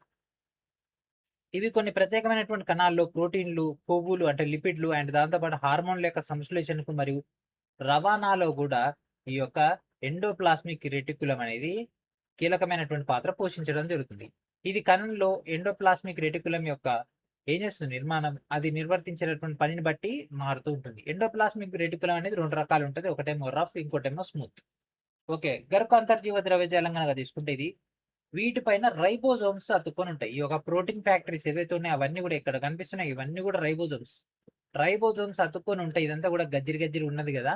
సో, అట్లా గరుకుగా కనిపిస్తుంది కాబట్టి దీన్ని మనం ఏమంటామంటే గరుకు అంతర్జీవ ద్రవ్యజాలం అని. ఎప్పుడైతే రైబోజోమ్స్ అనేవి ఉండవో దాన్ని మనం నునుపు అంతర్జీవ ద్రవ్యజాలం అని అయితే పిలవడం జరుగుతుంది. ఓకే. మరి యొక్క గరుకు అంతర్జీవ ద్రవ్యజాలం దేని పని చేస్తది? రైబోజోమ్స్ ప్రోటీన్‌లు చేసినప్పుడు, ఆ రైబోజోమ్సే ఈ యొక్క గరుకు అంతర్జీవ ద్రవ్యజాలం మీద ఉన్నప్పుడు అవేం చేస్తాయి? ప్రోటీన్‌ల యొక్క సంశ్లేషణ చేస్తాయి. ప్రోటీన్‌ల స్రావంలో అంటే క్లోమ కణాల్లో వంటి గ్రంథుల్లో ఇవైతే పాల్గొనడం జరుగుతుంది. ఓకే. అండ్ నెక్స్ట్ వచ్చేసరికి నునుపు అంతర్జీవ ద్రవ్యజాలంలో ఎట్లాగో మనకు ఆ యొక్క రైబోజోమ్స్ లేవు. కాబట్టి ఇది నున్నగా కనిపిస్తది. అయితే ఇదేం చేస్తది? ఇది హార్మోన్‌లకు సంబంధించినటువంటి డేటాతో పాటు ఫ్యాట్స్ అంటే కొవ్వుల యొక్క సంశ్లేషణలో పాల్గొంటుంది. అండ్ దాంతో పాటు వాటి యొక్క నిల్వలో కూడా పాల్గొనడం జరుగుతుంది. ఓకే. అండ్ నెక్స్ట్ వచ్చేసరికి గాల్జీ సంక్లిష్టం. ఓకే. గాల్జీ సంక్లిష్టం. దానికి ఆ పేరు ఎట్లొచ్చిందనేది కూడా డిస్కస్ చేద్దాం. ఓకే. గాల్జీ సంక్లిష్టాన్ని మనకిక్కడ ప్యాకేజింగ్‌కి, షిప్పింగ్ సెంటర్స్‌గా ఉపయోగించడం జరుగుతుంది. అంటే ప్యాకేజింగ్ చేయడానికి, తర్వాత వాటిని మనం షిప్పింగ్ చేయడానికి. మరి ఒక గాల్జీ సంక్లిష్టం ఎట్లుంటది సార్ అంటే ఇగో ఇక్కడ కనిపిస్తుంది కదా! గాల్జీ ఆపరేటర్స్ ఇగో ఈ విధంగా ఉంటుంది. ఓకేనా? ఏ విధంగా ఉంటుందంటే ఇగో ఈ విధంగా ఉంటుంది. ఇది ఎట్లయితే పొరలు పొరలు ఉంటదో ఇది కూడా అంతే పొరలు పొరలుగా ఉండడం జరుగుతుంది. సో, ఇదొక చదునుగా ఉన్నటువంటి సంచి లాంటి నిర్మాణాన్ని మనకు ఆ యొక్క మొత్తం అరేంజ్ చేసినటువంటి దాన్ని మనం ఇక్కడ గమనించడం జరుగుతుంది. ఆ యొక్క మొత్తం సెటప్‌ని మనం ఇక్కడ ఏమంటామంటే గాల్జీ సంక్లిష్టం అనైతే అనడం జరుగుతుంది. ఈ యొక్క సాక్రిక్ స్ట్రక్చర్స్ ఏదైతే ఆ యొక్క సంచి లెక్క ఉంటదో దాన్ని మనం ఇక్కడ గాల్జీ సంక్లిష్టం అనైతే అనడం జరుగుతుంది. ఓకే. సో, ఇది క్రియాత్మకంగా అంతర్జీవ ద్రవ్యజాలము అండ్ దాంతో పాటు ఈ యొక్క కణ త్వచము అండ్ ఇతర కణాంగాలతో అనుసంధానం చేయబడి ఉండడం జరుగుతుంది. ఈ యొక్క గాల్జీ సంక్లిష్టం కణం యొక్క తపాలాకు సంబంధించినటువంటి అంటే పోస్ట్ ఆఫీస్ లెక్క ఇది పనిచేస్తుంది. గాల్జీ సంక్లిష్టం ఎట్లా పనిచేస్తదండి? తపాలా కార్యాలయం లెక్క పనిచేస్తది. ఇది ప్రోటీన్‌లు లేదా లిపిడ్‌లను మార్పు చేసి, వర్గీకరించి, రవాణా చేయడానికి, స్రావం చేయడానికి లేదా లైజోజోమ్ ఏర్పడడానికి కావాల్సినటువంటి ప్రాసెస్‌లో భాగంగా వెసికల్స్‌లోకి ప్యాక్ చేయడం జరుగుతుంది. ఎక్కడికి పంపిస్తదండి? వెసికల్స్‌లోకి పంపించడం జరుగుతుంది. ఓకే. ఇదంతా గూడా గాల్జీ సంక్లిష్టం సంబంధించింది. అండ్ ఇక్కడ మనకొక సైంటిస్ట్ కనిపిస్తున్నాడు గదా! సో, ఆ సైంటిస్ట్‌ని గూడా ఒకసారి పరిచయం చేసుకుందాం. ఓకే. సో, ఎవరు సార్ ఆ సైంటిస్ట్? సో, ఆ సైంటిస్ట్ ఎవరు అంటే మనకి ఒక గాల్జీ సంక్లిష్టానికి సంబంధించినటువంటి మొట్టమొదటిసారిగా 1898లో ఇటాలియన్ శాస్త్రవేత్త అయినటువంటి కామిల్లో గాల్జీ ఒక బార్న్ ఓవల్ అంటే బార్న్ గుడ్లగూబ యొక్క నాడీ కణాల్లో ఈ యొక్క గాల్జీ సంక్లిష్టాన్ని మొట్టమొదటిసారిగా గమనించిండు. అయితే కొన్ని ప్రత్యేకమైనటువంటి రంగు వేసేటటువంటి పద్ధతులను ఉపయోగించి ఆయన దారం వంటి ఒక జాలాన్ని ఆయన గమనించడం జరిగింది. అంటే ఆ యొక్క నెట్వర్క్, ఈ యొక్క థ్రెడ్ లైక్ నెట్వర్క్‌ని ఆయన కనిపెట్టిండు. సో, తర్వాత మనకు అప్పుడున్నటువంటి ఏదైతే మైక్రోస్కోప్స్ ఉన్నాయో అవంత ప్రాపర్‌గా చూపించలేకపోయినాయి. దానివల్ల మనకు దానికి సంబంధించి డేటా అక్కడితోటే ఆగిపోయింది. తర్వాత చాలామంది గూడా అసలు ఇది కరెక్టేనా గాదా ఆయన ఊహించి చెప్పిండేమో అని అయితే సందేహించడం జరిగింది. అయితే దశాబ్దాల తర్వాత మనకి ఒక రీసెర్చ్ జరిగినాయి. దాంతో పాటు మైక్రోస్కోప్‌లు అప్‌డేట్ అయినాయి. తర్వాత మనకి ఎలక్ట్రాన్ మైక్రోస్కోప్ వచ్చింది. ఎలక్ట్రాన్ మైక్రోస్కోప్ వచ్చిన తర్వాత ఎప్పుడైతే వాళ్ళు దాన్ని నిజంగా పరిశీలించిర్రో, అప్పుడు ఆయన చెప్పినటువంటి మాట నిజమని తేలింది. సో, దాంతో పాటు అతను చెప్పినటువంటి పరిశోధనలు, ఆయన చేసినటువంటి పరిశోధనలనేవి ధృవీకరించడం జరిగింది. సో, నిర్మాణం ఏదైతే ఉందో, గాల్జీ సంశ్లేషణ యొక్క నిర్మాణం ఏదైతే ఉందో, అది స్పష్టంగా కనిపించి దాన్ని ధృవీకరించినప్పుడు, ఇంత కష్టం చేసినందుకు ఆయన యొక్క గౌరవార్థం దానికి గాల్జీ సంశ్లేషణ అనే పేరు పెట్టడం జరిగింది. ఇక్కడ గాల్జీ ఉంది కదా! దాన్ని బట్టి ఆ యొక్క పేరైతే పెట్టడం జరిగింది. ఓకే. ఇది గాల్జీ సంశ్లేషణానికి సంబంధించినటువంటి డేటా. ఈయన ఒక ఇటాలియన్ శాస్త్రవేత్త. ఇక నెక్స్ట్ వచ్చేసరికి లైజోజోమ్స్. ఇక దీనికి మీరు స్టార్ పెట్టేసుకుంటారా? ఓకే. చాలా చాలా ఇంపార్టెంట్. సో, లైజోజోమ్స్ కణాలు తమ యొక్క కార్యకలాపాల యొక్క సమయంలో ఏం చేస్తుంది? వేస్ట్ మెటీరియల్స్‌ని ప్రొడ్యూస్ చేస్తది. అండ్ దాంతో పాటు డ్యామేజ్డ్ అయినటువంటి వాటిని, అరిగిపోయినటువంటి వాటిని ఈ యొక్క కణాంగాలను ఉత్పత్తి చేస్తాయి. ఈ వ్యర్థాలు కణంలో ఉంటే ఏమైతాయి? అవి పక్కన ఉన్నటువంటి మంచిగా పనిచేసేటటువంటి కణాలను కూడా చెడగొడతాయి. దానివల్ల కణం అనేది ఖరాబ్ అయిపోతుంది. కాబట్టి ఆ యొక్క వ్యర్థాలు ఏదైతే ఉన్నాయో అవన్నీ కూడా కణంలో పేరుకుపోకుండా ఇది నివారించడం జరుగుతుంది. ఎట్లా నివారిస్తుంది అంటే, ఈ యొక్క లైజోజోమ్స్ అనేవి ఎంజైమ్‌లతో నిండినటువంటి ఒక పొరతో కప్పబడినటువంటి సంచులు. ఓకేనా? అయితే ఇవి అనవసరమైనటువంటి ప్రోటీన్‌లని అండ్ దాంతో పాటు మనకిక్కడ కార్బోహైడ్రేట్స్‌ని, కొవ్వులని అండ్ దాంతో పాటు కణంలో దెబ్బతిన్నటువంటి భాగాలను విచ్ఛిన్నం చేసి, ఏం చేస్తుంది సార్ వాటన్నిటిని కూడా కణాన్ని శుభ్రంగా, ఆరోగ్యంగా ఉంచుతూనే ఆ విచ్ఛిన్నం తర్వాత ఏర్పడినటువంటి ఉత్పత్తులు ఏదైతే ఉంటాయో అవి కణద్రవ్యంలోకి విడుదల చేస్తాయి. దానివల్ల ఏమైద్ది? అక్కడ ఇతర కణ ప్రక్రియల్లో ఆ యొక్క వేస్టేజ్ నుంచి వచ్చినటువంటి బై ప్రొడక్ట్స్ ఏదైతే ఉంటాయో వాటిని ఇతర కణాంగాలు ఉపయోగించుకుంటాయన్నమాట. ఓకే. సో, దానివల్ల ఒకదాని యొక్క వేస్ట్ ఇంకో దానికి బెనిఫిట్ అవ్వడం జరుగుతుంది. ఇది జరిగేటటువంటి ప్రక్రియ.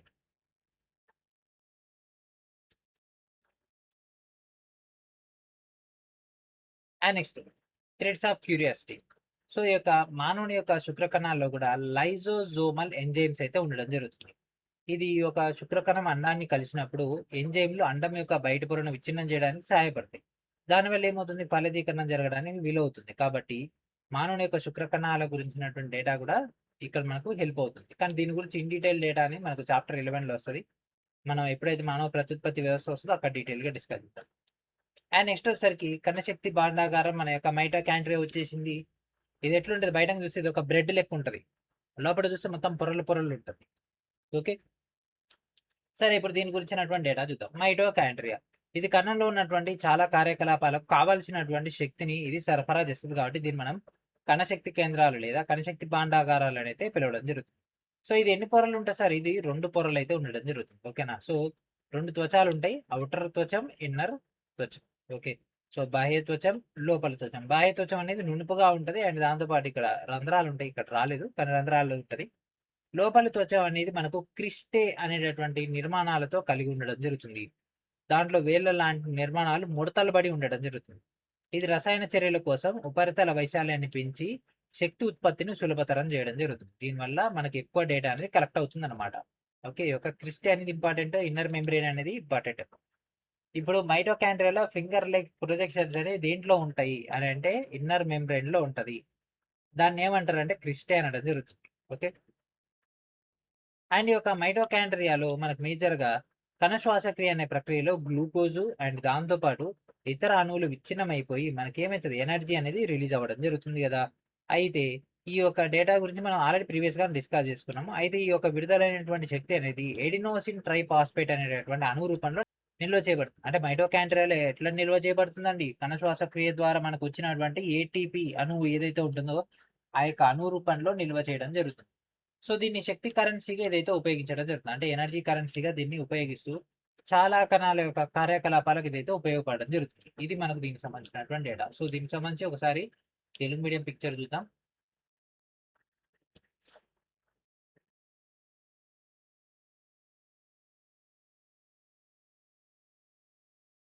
బాహ్య త్వచం, అంతర్త్వచం, క్రిస్టే, ఇక్కడ రైబోజోమ్స్ ఉంటాయి. దీంట్లో కూడా రైబోజోమ్స్ ఉంటాయండి. డిఎన్ఏ ఇక్కడ డిఎన్ఏ ఉంటది. మైటోకాండ్రియాలో డిఎన్ఏ ఉంటదా అంటే యెస్ ఉంటది. అండ్ అంతరత్వచ ఖాళీలు అంటే 2 త్వచాల మధ్య ఖాళీ అయితే ఉండడం జరుగుతుంది. అంటే అతుక్కొని ఉండవు. గ్యాప్ ఉంటది. ఓకే. అండ్ నెక్స్ట్ ప్లాస్టిడ్స్ చాలా చాలా ఇంపార్టెంట్. ఓకేనా? ప్లాస్టిడ్ సంబంధించినటువంటి డేటా. సో ఇది మనకు centre for food synthesis in the plant cells and beyond, అంటే వృక్ష కణాల్లోనూ ఆవల ఆహార సంశ్లేషణకు కేంద్రాలు. సో ఆకుపచ్చ కలర్ లోనే ఎందుకు కనిపిస్తుంది? చెట్టు బెరడు మనకెందుకు బ్రౌన్ కలర్ లో కనిపిస్తుంది? పువ్వు ఎందుకు పసుపు రంగులో కనిపిస్తుంది? అండ్ దాంతో పాటు కాయలు ఎందుకు ఫస్ట్ గ్రీన్ కలర్ లో కనిపిస్తాయి, తర్వాత పసుపు రంగులోకి మారుతాయి? అండ్ రకరకాలైనటువంటి పండ్లు రకరకాల కలర్లో ఎందుకు కనిపిస్తాయి? వాటన్నిటి గల కారణం యొక్క ప్లాస్టిడ్స్. ఓకేనా? వాటన్నిటి గల కారణం యొక్క ప్లాస్టిడ్స్. సో మైటోకాండ్రియా ఏం చేస్తుంది? ఆహారం నుంచి కణానికి శక్తిని అందిస్తుంది అని మనం ఆల్రెడీ డిస్కస్ చేసుకున్నాం, అవునా? సో మరి యొక్క జంతువులు ఏం చేస్తాయి? ఆహారాన్ని చుట్టూ ఉన్నటువంటి ప్రదేశాల నుంచి, అంటే పరిసరాల నుంచి ఆహారాన్ని పొందుతాయి. మరి మొక్కల పరిస్థితి ఏంటి? మొక్కలు సూర్యరశ్మి సమక్షంలో ఏం చేసుకుంటాయండి? ఆహారాన్ని సంశ్లేషణ చేసుకుంటాయి. కానీ మొక్కలు తమ ఆహారాన్ని ఎక్కడ సంశ్లేషణ చేసుకుంటాయి? చేసుకుంటాయి అన్న విషయం తెలుసు, కానీ ఎక్కడ చేస్తాయో తెలియదు కదా. అండ్ దాంతో పాటు కణ కార్యకలాపాలకు శక్తిని ఎక్కడి నుంచి పొందుతాయి? సో వాటికి సమాధానమే మనకి ఒక ఆహార సంశ్లేషణకు మరియు నిల్వకు అవి ప్లాస్టిడ్స్ అయితే ఉపయోగించడం జరుగుతుంది. ఓకేనా? ప్లాస్టిడ్స్ ని ఉపయోగించడం జరుగుతుంది. ఇక్కడ మనకు కనిపిస్తుంది ఇది హరిత రేణువు, అంటే క్లోరోప్లాస్ట్ అంటే హరిత రేణువు. ఓకే, హరిత రేణువులో మనకు అంతర్త్వచం, బాహ్యత్వచం, డిఎన్ఏ, స్ట్రోమా, రైబోజోమ్స్ ఇవన్నీ కూడా ఉండడం జరుగుతుంది. ఓకే, సో మనం ఆల్రెడీ డిస్కస్ చేసుకున్నటువంటి విధంగానే మనకి ఇక్కడ మొక్కలు సూర్యరశ్మి సమక్షంలో కిరణజన్య సమయక్రియను జరుపుతాయి. కిరణజన్య సమయక్రియను జరుపుకొని ఆహారాన్ని తయారు చేసుకుంటాయి. అండ్ ఈ యొక్క క్లోరోప్లాస్ట్ లో మనకు గ్రీన్ కలర్ పిగ్మెంట్ అయితే ఉండడం జరుగుతుంది. దాన్ని మనం క్లోరోఫిల్ అని అంటాం. దాన్ని మన తెలుగులో ఏమంటాం? పత్రహరితం అయితే అనడం జరుగుతుంది. ఓకేనా?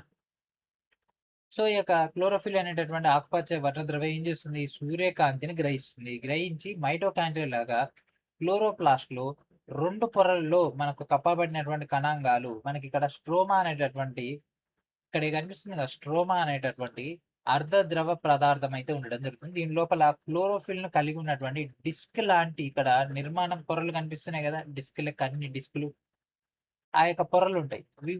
ఇవేం చేస్తాయంటే కిరణజన్య సమయక్రియ సమయంలో కాంతి శక్తిని గ్రహించడం జరుగుతుంది. కాంతి శక్తిని గ్రహించి ఆ యొక్క ప్రక్రియలో సంశ్లేషణ చెందినటువంటి షుగర్స్, అంటే చక్కెరలుగా, అండ్ దాంతో పాటు ఇవి మనకు పిండి పదార్థాలతో పాటు స్ట్రోమాలో మనకి నిల్వ చేయడం జరుగుతుంది. ఓకేనా? సో ఇక్కడ డిస్క్ లాంటి నిర్మాణాలు ఏం చేస్తాయి? సూర్యకాంతిని గ్రహించి ఆ యొక్క ప్రక్రియలో భాగంగా సంశ్లేషణ చెందినటువంటి షుగర్స్ ని అండ్ దాంతో పాటు ఈ యొక్క పిండి పదార్థాలు వాటన్నిటి కూడా స్ట్రోమాలో నిల్వ చేయడం జరుగుతుంది. ఓకే, అండ్ ఈ యొక్క మైటోకాండ్రియా మరియు ప్లాస్టిడ్లు కొన్ని రకాలైనటువంటి బ్యాక్టీరియాలతో పోలి ఉన్నటువంటి కొన్ని లక్షణాలను అయితే కలిగి ఉండడం జరుగుతుంది. ఓకే, సో ఇవి రెండు కూడా సొంత డిఎన్ఏని కలిగి ఉంటాయి అండ్ దాంతోపాటు రైబోజోమ్లను కూడా కలిగి ఉండడం జరుగుతుంది. అందువల్ల అవి వాటి యొక్క సొంత ప్రోటీన్లలో కొన్నిటిని తయారు చేసుకోగలవు. ఓకేనా? వాటికి కావాల్సినటువంటి ప్రోటీన్స్ లో కొన్నిటిని అవి సొంతంగా తయారు చేసుకోగలవు. ఓకే, ఇది ఇంపార్టెంట్ అండి. ఎందుకంటే ఇవన్నీ కూడా ఎగ్జామ్లు అడుగుతాడు. మనం ఇప్పుడు వినేటప్పుడు ఏంటంటే ఆ జనరల్ గా ఏదో ఒకటి చెప్తున్నారులే అని అనుకుంటాం, కానీ ఎగ్జామ్లు ఇది కూడా అడుగుతాడు. ఈ కింద వాటిలో బ్యాక్టీరియాలతో పోలి ఉన్నటువంటి లక్షణాలు కలిగి ఉన్నటువంటిది ఏంటిది? Mitochondria, plastids. అట్లాగే మ్యాచ్ ఉన్నది ఇంకోటి వచ్చేసి ఏది కాదు, లేదంటే ఈ కింద వాటిలో ఏదైతుంది అంటే మైటోకాండ్రియా కానీ ఇవ్వచ్చు, ప్లాస్టిడ్ అయినా ఇవ్వచ్చు. ఓకే, అండ్ ఈ యొక్క లక్షణాలు మనకు మైటోకాండ్రియాలో, ప్లాస్టిడ్లో రెండింటిలో కూడా ఏకకణ జీవులతో పరిణామ చరిత్రను పంచుకుంటాయని మనకైతే సూచించడం జరుగుతుంది, అంటే ఎవల్యూషనరీ హిస్టరీ. ఓకే, మొక్కల యొక్క కణాల్లో మనకు ఆకుపచ్చ వర్ణద్రవ్యాలు కాకుండా ఇతర వర్ణద్రవ్యాలను కలిగి ఉన్నటువంటి ప్లాస్టిడ్స్ ఏమైనా ఉన్నాయా? అంటే ఓన్లీ గ్రీన్ కలరే కాకుండా వేరే కలర్ సంబంధించినటువంటి డేటా ఉందా? మనం కూడా బట్టల షాప్కి వెళ్తే వాడు గ్రీన్ కలర్ ఏదైనా చూపించిన అనుకోండి, గ్రీన్ కలర్ కాక వేరే కలర్ లేదా, రెడ్ కలర్ లేదా, బ్లూ కలర్ లేదా, బ్రౌన్ కలర్ లేదని అడుగుతాం కదా. ఇక్కడ కూడా వానికి డౌట్ వచ్చింది వేరే కలర్ల పరిస్థితి ఏంది అని. సో అప్పుడు మనకి ఇక్కడ ఒక పాయింట్ రేజ్ అయింది. అది ఏంటంటే పుష్పాలకి, పండ్లకి, కూరగాయలకి మనకు రకరకాల రంగులు ఎలా వస్తాయి, అవి ఎలా పొందుతాయి? సో ఇక పుష్పాలకు సంబంధించినటువంటి పెటల్స్ అంటే రేకులు కానీ, అంటే పూల యొక్క రేకులు కానీ, అండ్ దాంతోపాటు పండ్లలో కానీ ఈ యొక్క ప్లాస్టిడ్లు క్లోరోఫిల్ కాకుండా ఇతర వర్ణ ద్రవ్యాలను కలిగి ఉంటాయి. ఓకే, క్లోరోఫిల్ అంటే పత్రహరితం, అంటే గ్రీన్ కలర్ లో ఉంటుంది. అది కాకుండా వేరే వర్ణ ద్రవ్యాలు ఉంటాయి. ఓకే, సో వాటిని ఏమంటారు? క్రోమోప్లాస్ట్ అనడం జరుగుతుంది. క్రోమో అంటే మనకి ఇక్కడ కలర్ అని అర్థం. ఓకే, ఏ భాషలో? గ్రీక్ భాషలో. ఓకే, సో మనకి ఇక్కడ ఈ యొక్క వర్ణద్రవ్యాలు మనకి ఎట్లా ఉంటాయండి? పసుపు రంగులో ఉండొచ్చు, నారింజ రంగులో ఉండొచ్చు, ఎరుపు రంగులో ఉండొచ్చు, మరి ఇంక ఇతర రంగులైనా ఉండొచ్చు. సో ఇటువంటి పూలు మరియు పండ్లలో ప్రకాశవంతమైనటువంటి రంగులకు మూల కారణం ఏంటిది? ఒక ప్లాస్టిక్స్. ఓకే. సో, ఇటువంటి ప్రకాశవంతమైనటువంటి రంగులు పరాగ సంపర్కం కోసం పరాగ సంపర్క కారకాలైనటువంటి తుమ్మెదలు గాని, లేకపోతే మనకి యొక్క కందిరీగలు అట్లాంటి వాటిని ఆకర్షించడానికి, తేనెటీగలను ఆకర్షించడానికి అండ్ దాంతో పాటు విత్తన వ్యాప్తికి సహాయపడేటటువంటి పండ్లను తినేటటువంటి జంతువులను ఆకర్షించడానికి ఇదైతే సహాయం చేయడం జరుగుతుంది. ఓకే. మరి కొన్ని ప్లాస్టిడ్స్‌లో అసలు రంగులే ఉండవు. ఓకే. అంటే వర్ణకాలే ఉండవు. సో, వాటినేమంటారంటే వాటిని కలర్‌లెస్ అనైతే అనడం జరుగుతుంది. అంటే రంగు లేనివిగా అంటారు. సో, వీటిని ఏమంటారు యాక్చువల్‌గా టెక్నికల్ భాషలో ల్యూకోప్లాస్ట్ అనడం జరుగుతుంది. ల్యూకో అంటే వైట్ అని అర్థం. ఓకే. అండ్ ఈ యొక్క ల్యూకోప్లాస్ట్ దేంట్లో ఉంటాయంటే పిండి పదార్థాల్లో, నూనెల్లో, ప్రోటీన్‌ల వంటి ఆహార పదార్థాలను నిల్వ చేస్తాయి కాబట్టి, అవి నిల్వ చేసే ఆహార రకం ఆధారంగా వాటిని వర్గీకరించడం జరుగుతుంది. అంటే ఉదాహరణకు బంగాళాదుంప గాని, అంటే పొటాటో తీసుకున్నామనుకోండి. సో, అండ్ దాంతో పాటు టారో అంటే కొలికేసియ కణాల్లో కొన్ని ల్యూకోప్లాస్ట్‌లను పిండి పదార్థాలను నిల్వ చేస్తాయి. సో, వాటి రంగు అవసరం లేదన్నమాట. ఎక్కడైతే రంగు అవసరమో అక్కడ రంగు ఇస్తది. ఎక్కడైతే రంగు అవసరం లేదో అక్కడ ఇవ్వదు. ఇక నెక్స్ట్ వచ్చేసరికి వాక్యూల్స్ అంటే రిక్తికలు. చాలా చాలా ఇంపార్టెంట్ రిక్తికలు. ఎగ్జామ్‌లో ఎన్నో సార్లు వచ్చింది. మళ్ళా మళ్ళా వస్తనే ఉంటది ఈ యొక్క రిక్తికలు. ఎందుకంటే ఒకసారి చూడండి ఇమేజ్ చూపిస్తా.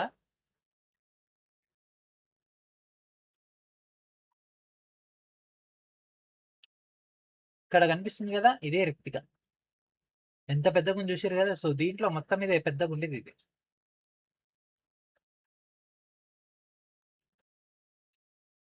ఓకే. సో, అంత పెద్దగుంది. సో, ఇక రెక్టికల్‌కి సంబంధించినటువంటి డేటాని ఇప్పుడు మనం డిస్కస్ చేద్దాం. ఓకే. సో, ఇక రెక్టికలు ఏం చేస్తాయి? నిల్వ చేయడానికి అండ్ దాంతో పాటు కణానికి ఆధారాన్ని ఇచ్చినటువంటి కణాంగమే మనకి ఒక రెక్టిక. ఓకే.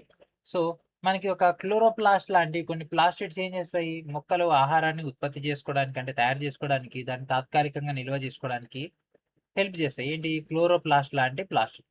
మరి క్లోరోప్లాస్ట్‌ల వంటి కొన్ని ప్లాస్టిడ్‌లు ఆహారాన్ని నిల్వ చేయడంలో తోడ్పడతాయి కానీ, కణంలో నీరు, ఖనిజాలు, వ్యర్థ పదార్థాలు ఎక్కడ నిల్వ చేయబడతాయి? మరి మొక్కలకు తగినంత నీరు లభించకపోతే అవేనైతాయి? వాడిపోయినట్టు కనిపిస్తాయి. ఆల్రెడీ మనం పైనే ద్రవ విసరణ సంబంధించి డేటాను డిస్కస్ చేసుకున్నాం ప్రీవియస్ క్లాస్‌లో. వాడిపోయినట్టు కనిపిస్తాయి. మరి ఆ యొక్క టోటల్ డేటా ఎక్కడ స్టోర్ అయ్యి ఉంటుంది? అంటే అదంతా కూడా స్టోర్ అయ్యి ఉండేటటువంటిది మనకి ఒక రెక్టికల్‌లో. ఓకేనా? సో, లార్జ్ సెంట్రల్ వాక్యులే అనేటటువంటి ఒక పెద్ద కేంద్రక రెక్తిక ఉంటది. ఇది ఎంపిక పారగమ్య పొరతో కలిగి ఉండడం జరుగుతుంది. అంటే మనకి ఎంట్రీ, ఎగ్జిట్ సంబంధించి మనకక్కడ ప్రాసెస్ ఉంటది. అండ్ దాంతో పాటు మనకక్కడ ఘనరసం అనేటటువంటి ద్రవంలో నిండి ఉండడం జరుగుతుంది మొత్తం. దీంట్లో మనకు నీరు, ఖనిజాలు, చక్కెరలు, వ్యర్థ పదార్థాలను నిల్వ చేస్తుంది. అధిక మొత్తంలో నీటిని నిల్వ చేయడం ద్వారా మనకు రిక్తిక ఏం చేస్తదంటే కణం లోపల పీడనాన్ని స్థిరంగా ఉంచడానికి సహాయపడుతుంది. అండ్ దాంతో పాటు ఈ యొక్క మొక్క కణాన్ని దృఢంగా ఉంచేది కూడా రిక్తికనే. మొక్కకు తగినంత నీరు లభించినప్పుడు రిక్తిక ఏమైతది? నీటిని కోల్పోతది. కణాలు ఏమైపోతాయి? మొత్తం వీక్ అయిపోతాయి. మొక్క ఏమైపోద్ది? వాడిపోద్ది. ఓకే. ఓకే. ఇదంతా బానే ఉంది. మరి వాట్ అబౌట్ యానిమల్ సెల్స్? అంటే జంతు కణాల పరిస్థితి ఏంటి సార్? జంతు కణాల్లో కూడా రిక్తికలుంటాయి. కానీ ఎంతుంటాయి? గిత్తతుంటది ఇట్లా చిన్నగా. ఓకే. ఇవి వృక్ష కణాల్లో రిక్తికలంత పెద్దగా కాకపోయినప్పటికీ, పదార్థాల యొక్క తాత్కాలిక నిల్వలో సహాయపడతాయి ఈ యొక్క రిక్తికలు. టెంపరరీ స్టోరేజ్‌గా హెల్ప్ అయితది. ఓకే.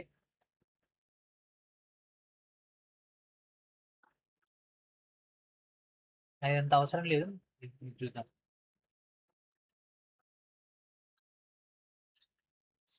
సో, 2010లో శాస్త్రవేత్త జే. క్రెయిగ్ వెండర్ అండ్ అదేవిధంగా అతని బృందం సింథటిక్ బయాలజీ రంగంలో ఒక ముఖ్యమైనటువంటి ఆవిష్కరణ అయితే చేయడం జరిగింది. అంటే ఆ యొక్క డిస్కవరీని చేయడం జరిగింది. దేంట్లో? ఈ యొక్క సింథటిక్ బయాలజీలో.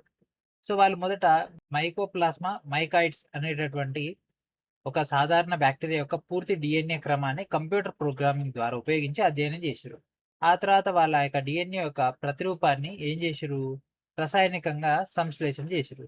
తర్వాత వాళ్ళు దానికి దగ్గరగా సంబంధం ఉన్నటువంటి మరొక బాక్టీరియాని తీసుకొని, దాంట్లో దాని యొక్క ఒరిజినల్ డీఎన్ఏని రిమూవ్ చేసిర్రు. అంటే ఏం లేదు. దాని యొక్క డేటాని తీసుకొని దాంట్లో డీఎన్ఏని తీసుకొని దాని యొక్క డూప్లికేట్ తయారు చేసిర్రు. పక్కన ఇంకొక బాక్టీరియా కణాన్ని తీసుకొని దాంట్లో ఉన్నటువంటి డీఎన్ఏని రిమూవ్ చేసిర్రు. రిమూవ్ చేసి ఇగో దీన్ని కొత్తగా తయారు చేసిన దాన్ని తీసుకెళ్ళి దీంట్లో పెట్టిర్రు. ఓకేనా? సో, కొత్త దాంట్లో పెట్టిర్రు. కొత్త దాంట్లో ప్రవేశపెట్టిన తర్వాత ఈ యొక్క కృత్రిమ డీఎన్ఏ ఏదైతే ఉందో దాని నుంచి వచ్చినటువంటి సూచనలను అనుసరించి కణం పెరగడం, విభజన చెందడం ప్రారంభించింది. ఈ ప్రయోగం డీఎన్ఏ యొక్క కణం యొక్క నిర్మాణం అండ్ కార్యకలాపాలను నిర్వర్తిస్తుంది. దాంతో పాటు దాన్ని నియంత్రిస్తుందని దాన్ని నిరూపించడం జరిగింది. అయితే శాస్త్రవేత్తలు కొత్తగా కొత్త కణాన్ని మొదటి నుంచి సృష్టించలేదు. కేవలం DNA మాత్రమే కృత్రిమంగా యాడ్ చేసిర్రు. కణంలో ఉన్నటువంటి ఇతర భాగాలకు అప్పటికే ఉన్నటువంటి జీవకణం నుంచి డేటా తీసుకున్నారు. అది మనకిక్కడ జరిగినటువంటి ఎక్స్‌పెరిమెంట్. అంటే ఏం మార్చిరంటే ఓన్లీ సింథటిక్ DNA ఒక్కటే కొత్తగా యాడ్ చేసి, ఈ యొక్క DNA నుంచి వచ్చినటువంటి సమాచారాన్ని బట్టి ఆ యొక్క కణం పెరుగుదల, దాంతో పాటు దాని యొక్క విభజన అదంతా కూడా జరిగింది. అంటే we can manipulate the cell also. Next how do normal cells grow and divide. ఓకేనా. సో సాధారణంగా కణాలు ఎలా పెరుగుతాయి, దాంతో పాటు ఎలా విభజన చెందుతాయి. ఫర్ ఎగ్జాంపుల్ ఇప్పుడు మన యొక్క చర్మం పైన ఒక చిన్న గాయమైంది అనుకోండి, కొన్ని రోజుల తర్వాత ఏమైంది, అది మానిపోవడం జరుగుతుంది. అదే జుట్టు రాలిపోతే కొత్త జుట్టు వస్తుంది.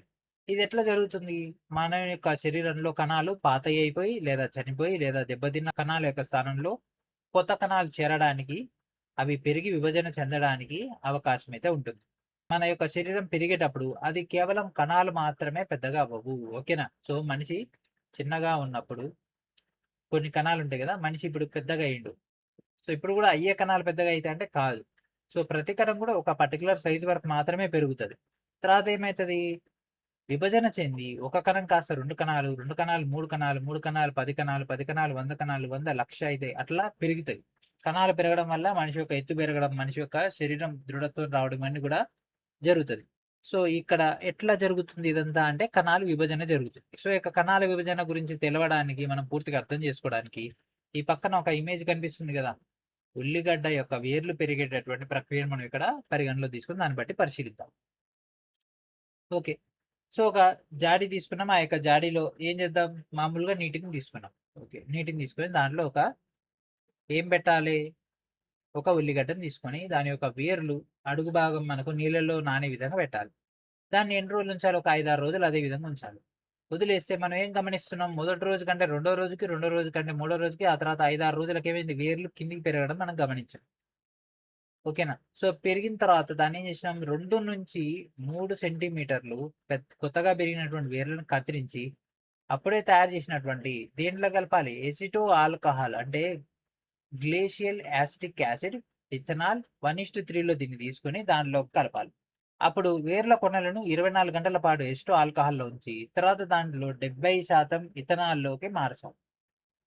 ఈ విధంగా భద్రపరిచినటువంటి 1 లేదా 2 వేర్లను తీసుకొని వాటిని నీటిలో కడిగి ఆ తర్వాత శుభ్రమైనటువంటి స్లైడ్ పైన ఉంచాలి.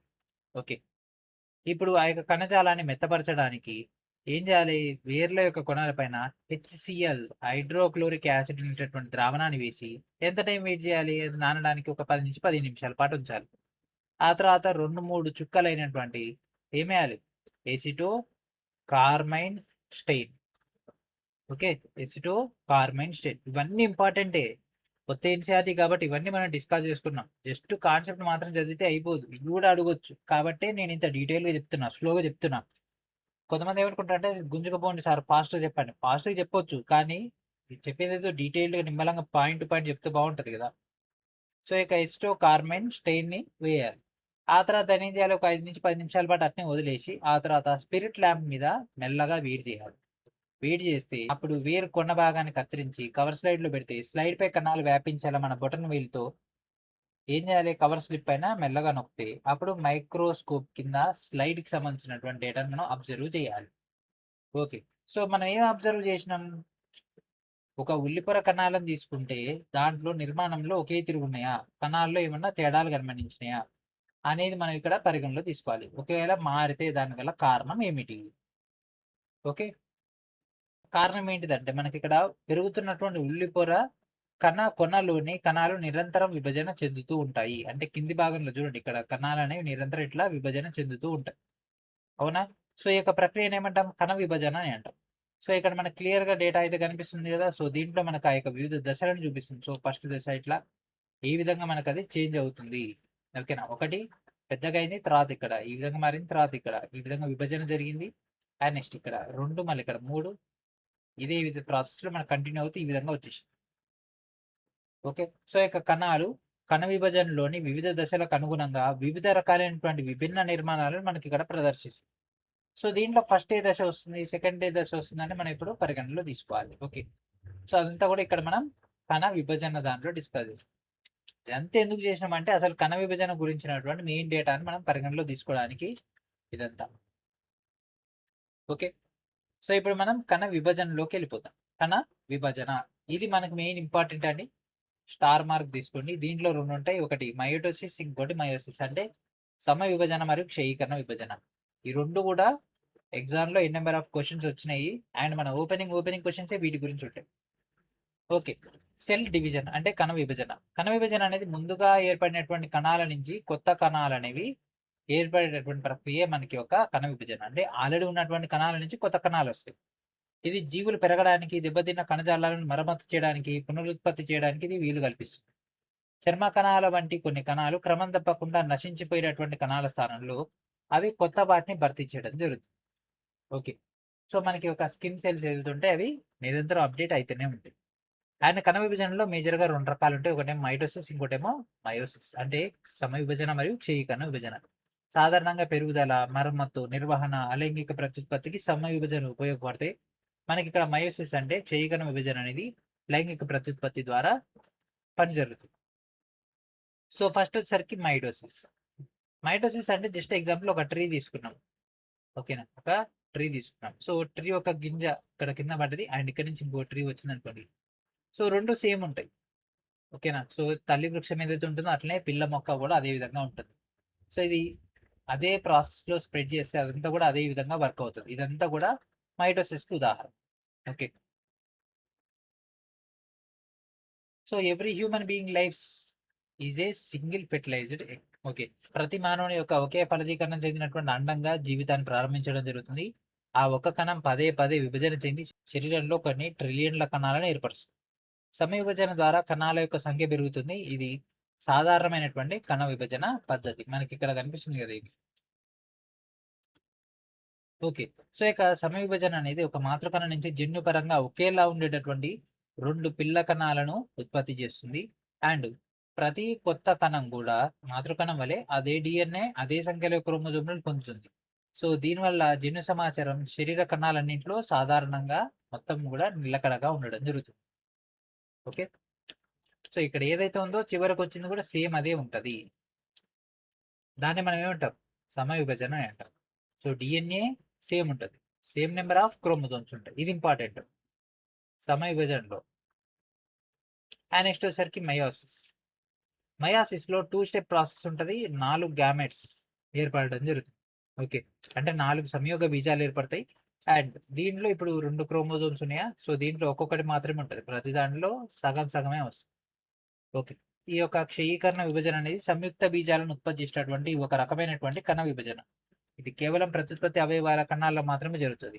సో ఇది మేజర్‌గా లైంగిక ప్రత్యుత్పత్తి సంబంధించినటువంటి దాంట్లో సంయుక్త బీజాలు జీవులను వైవిధ్యానికి, భిన్నత్వానికి సృష్టించడానికి ఈ యొక్క దీన్ని ఉపయోగిస్తారు. క్షయీకరణ పద్ధతిని ఉపయోగించడం జరుగుతుంది. ఓకే. సో దీనివల్ల మనకేం జరుగుతుందంటే పిల్లలు వాళ్ళ యొక్క తల్లిదండ్రులను పోలి ఉంటారు గానీ యాజ్ ఇట్ ఈస్‌గా ఉండరు. అంటే అచ్చం వాళ్ళ లెక్కనే ఉండరు. మానవులతో సహా జంతువుల్లో క్షయీకరణ విభజన కేవలం మగవారి యొక్క వృషణాల యొక్క కణాల్లో శుక్ర కణాలను ఉత్పత్తి చేయడానికి అండ్ దాంతో పాటు అండాశయాల్లో అండా కణాలను ఉత్పత్తి చేయడానికి జరుగుతది. క్షయీకరణ విభజనలో తీసుకుంటే మాతృకణం దాని తర్వాత 2 సార్లు విభజన జరుగుతుంది. క్షయీకరణ విభజనలో మాతృకణం అనేది 2 సార్లు విభజన చెంది 4 పిల్ల కణాలను ఏర్పరుస్తుంది. ఓకేనా? మొదటి విభజనలో పిల్ల కణాలు మనకి ఎట్లా ఏర్పడతాయి? 2గా ఏర్పడతాయి. తర్వాత ప్రతి పిల్ల కణంలో ఉన్నటువంటి క్రోమోజోమ్‌ల సంఖ్య సగానికి తగ్గుతుంది. రెండో విభజన అనేది సమవిభజన పోలి ఉంటుంది. ఓకేనా? సో రెండో దాంట్లో సమవిభజన పోలి ఉంటుంది. సమవిభజన పోలి మనం మొత్తం మీద 4 పిల్ల కణాలు ఏర్పడతాయి. ఓకే. సో ఈ యొక్క ప్రాసెస్‌లో భాగంగా మాతృకణంతో పోలిస్తే ప్రతి సంయుక్త బీజంలో గూడా సగం మాత్రమే DNA అయితే ఉండటం జరుగుతుంది. అండ్ దీని గురించినటువంటి కంటిన్యూషన్ మొత్తం గూడా మనం 11థ్ చాప్టర్‌లో డీటెయిల్‌గా డిస్కస్ చేద్దాం. అండ్ నెక్స్ట్ ఒక సైంటిస్ట్ చాలా చాలా ఇంపార్టెంట్ అయినటువంటి డేటా. సో అరుణ్ కుమార్ శర్మ ఈ యొక్క శాస్త్రవేత్త దేనిపైన వర్కౌట్ చేసినంటే క్రోమోజోమ్స్ పైన వర్కౌట్ చేయడం జరిగింది. క్రోమోజోమ్ల పై చేసినటువంటి కృషికి ప్రసిద్ధి చెందినటువంటి ప్రముఖ భారతీయ శాస్త్రవేత్త, వృక్ష శాస్త్రవేత్తగా మరియు మొక్కల యొక్క వర్గీకరణకు, పరిణామానికి అండ్ దాంతోపాటు అభివృద్ధి రంగాల్లో చేసినటువంటి కృషికి ఇతను ప్రసిద్ధి చెందడం జరిగింది. మొక్కల్లో ఉన్నటువంటి క్రోమోజోమ్లను అధ్యయనం చేసి మరియు అనేక ఉపయోగకరమైనటువంటి ప్రయోగశాల పద్ధతులను కూడా కనుగొనడం జరిగింది. వృక్ష శాస్త్రానికి ఆయన చేసినటువంటి సేవలకు గాను శాంతి స్వరూప్ భట్నాగర్ అవార్డు అండ్ దాంతో పాటు పద్మభూషణ్ అవార్డు కూడా రావడం జరిగింది. వీటితో పాటు మరి ఇంకెన్నో అవార్డ్స్ అయితే పొందడం జరిగింది. ఎగ్జామ్‌లో ఏమని అడుగుతాడంటే, అరుణ్ శర్మ ఈ కింది వాటిలో దేనిపైన రీసెర్చ్ చేసినటువంటి ప్రముఖ భారతీయ శాస్త్రవేత్త అంటే క్రోమోజోమ్స్. అంతే ఖతం.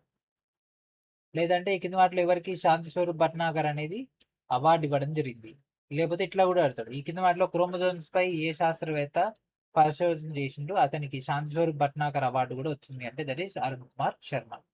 Okay. And next bringing science and society. So శాస్త్రవేత్తలు శరీరం వెలుపల ప్రత్యేకమైనటువంటి పరిస్థితుల్లో మొక్కలు మరియు జంతు కణాలను పెంచేటటువంటి పద్ధతులను అభివృద్ధి చేసి వాటిని ఏమన్నారంటే సెల్ కల్చర్ అనడం జరుగుతుంది. ఏమన్నారండి వాటిని సెల్ కల్చర్ అనేది అనడం జరుగుతుంది. ఓకేనా, దాన్ని మనం కణసాగు అని అంటాం. దీనిలో ఒక జీవి నుంచి కణాలను తీసుకుంటారు, అవి పెరిగి వృద్ధి చెందడానికి వీలు కల్పించేటటువంటి పోషకాలు సమృద్ధిగా ఉన్నటువంటి మీడియంలో దాన్ని అయితే ఉంచడం జరుగుతుంది. ఈ సాగును సురక్షితంగా చేయడానికి అండ్ దాంతోపాటు క్రిమి రహితమైనటువంటి పొజిషన్లో వాటిని ఉంచడానికి వాటికి కావాల్సినటువంటి సరైనటువంటి ఉష్ణోగ్రత, ఆమ్ల లేదా క్షార పరిస్థితులను మరియు తేమను అందిస్తారు.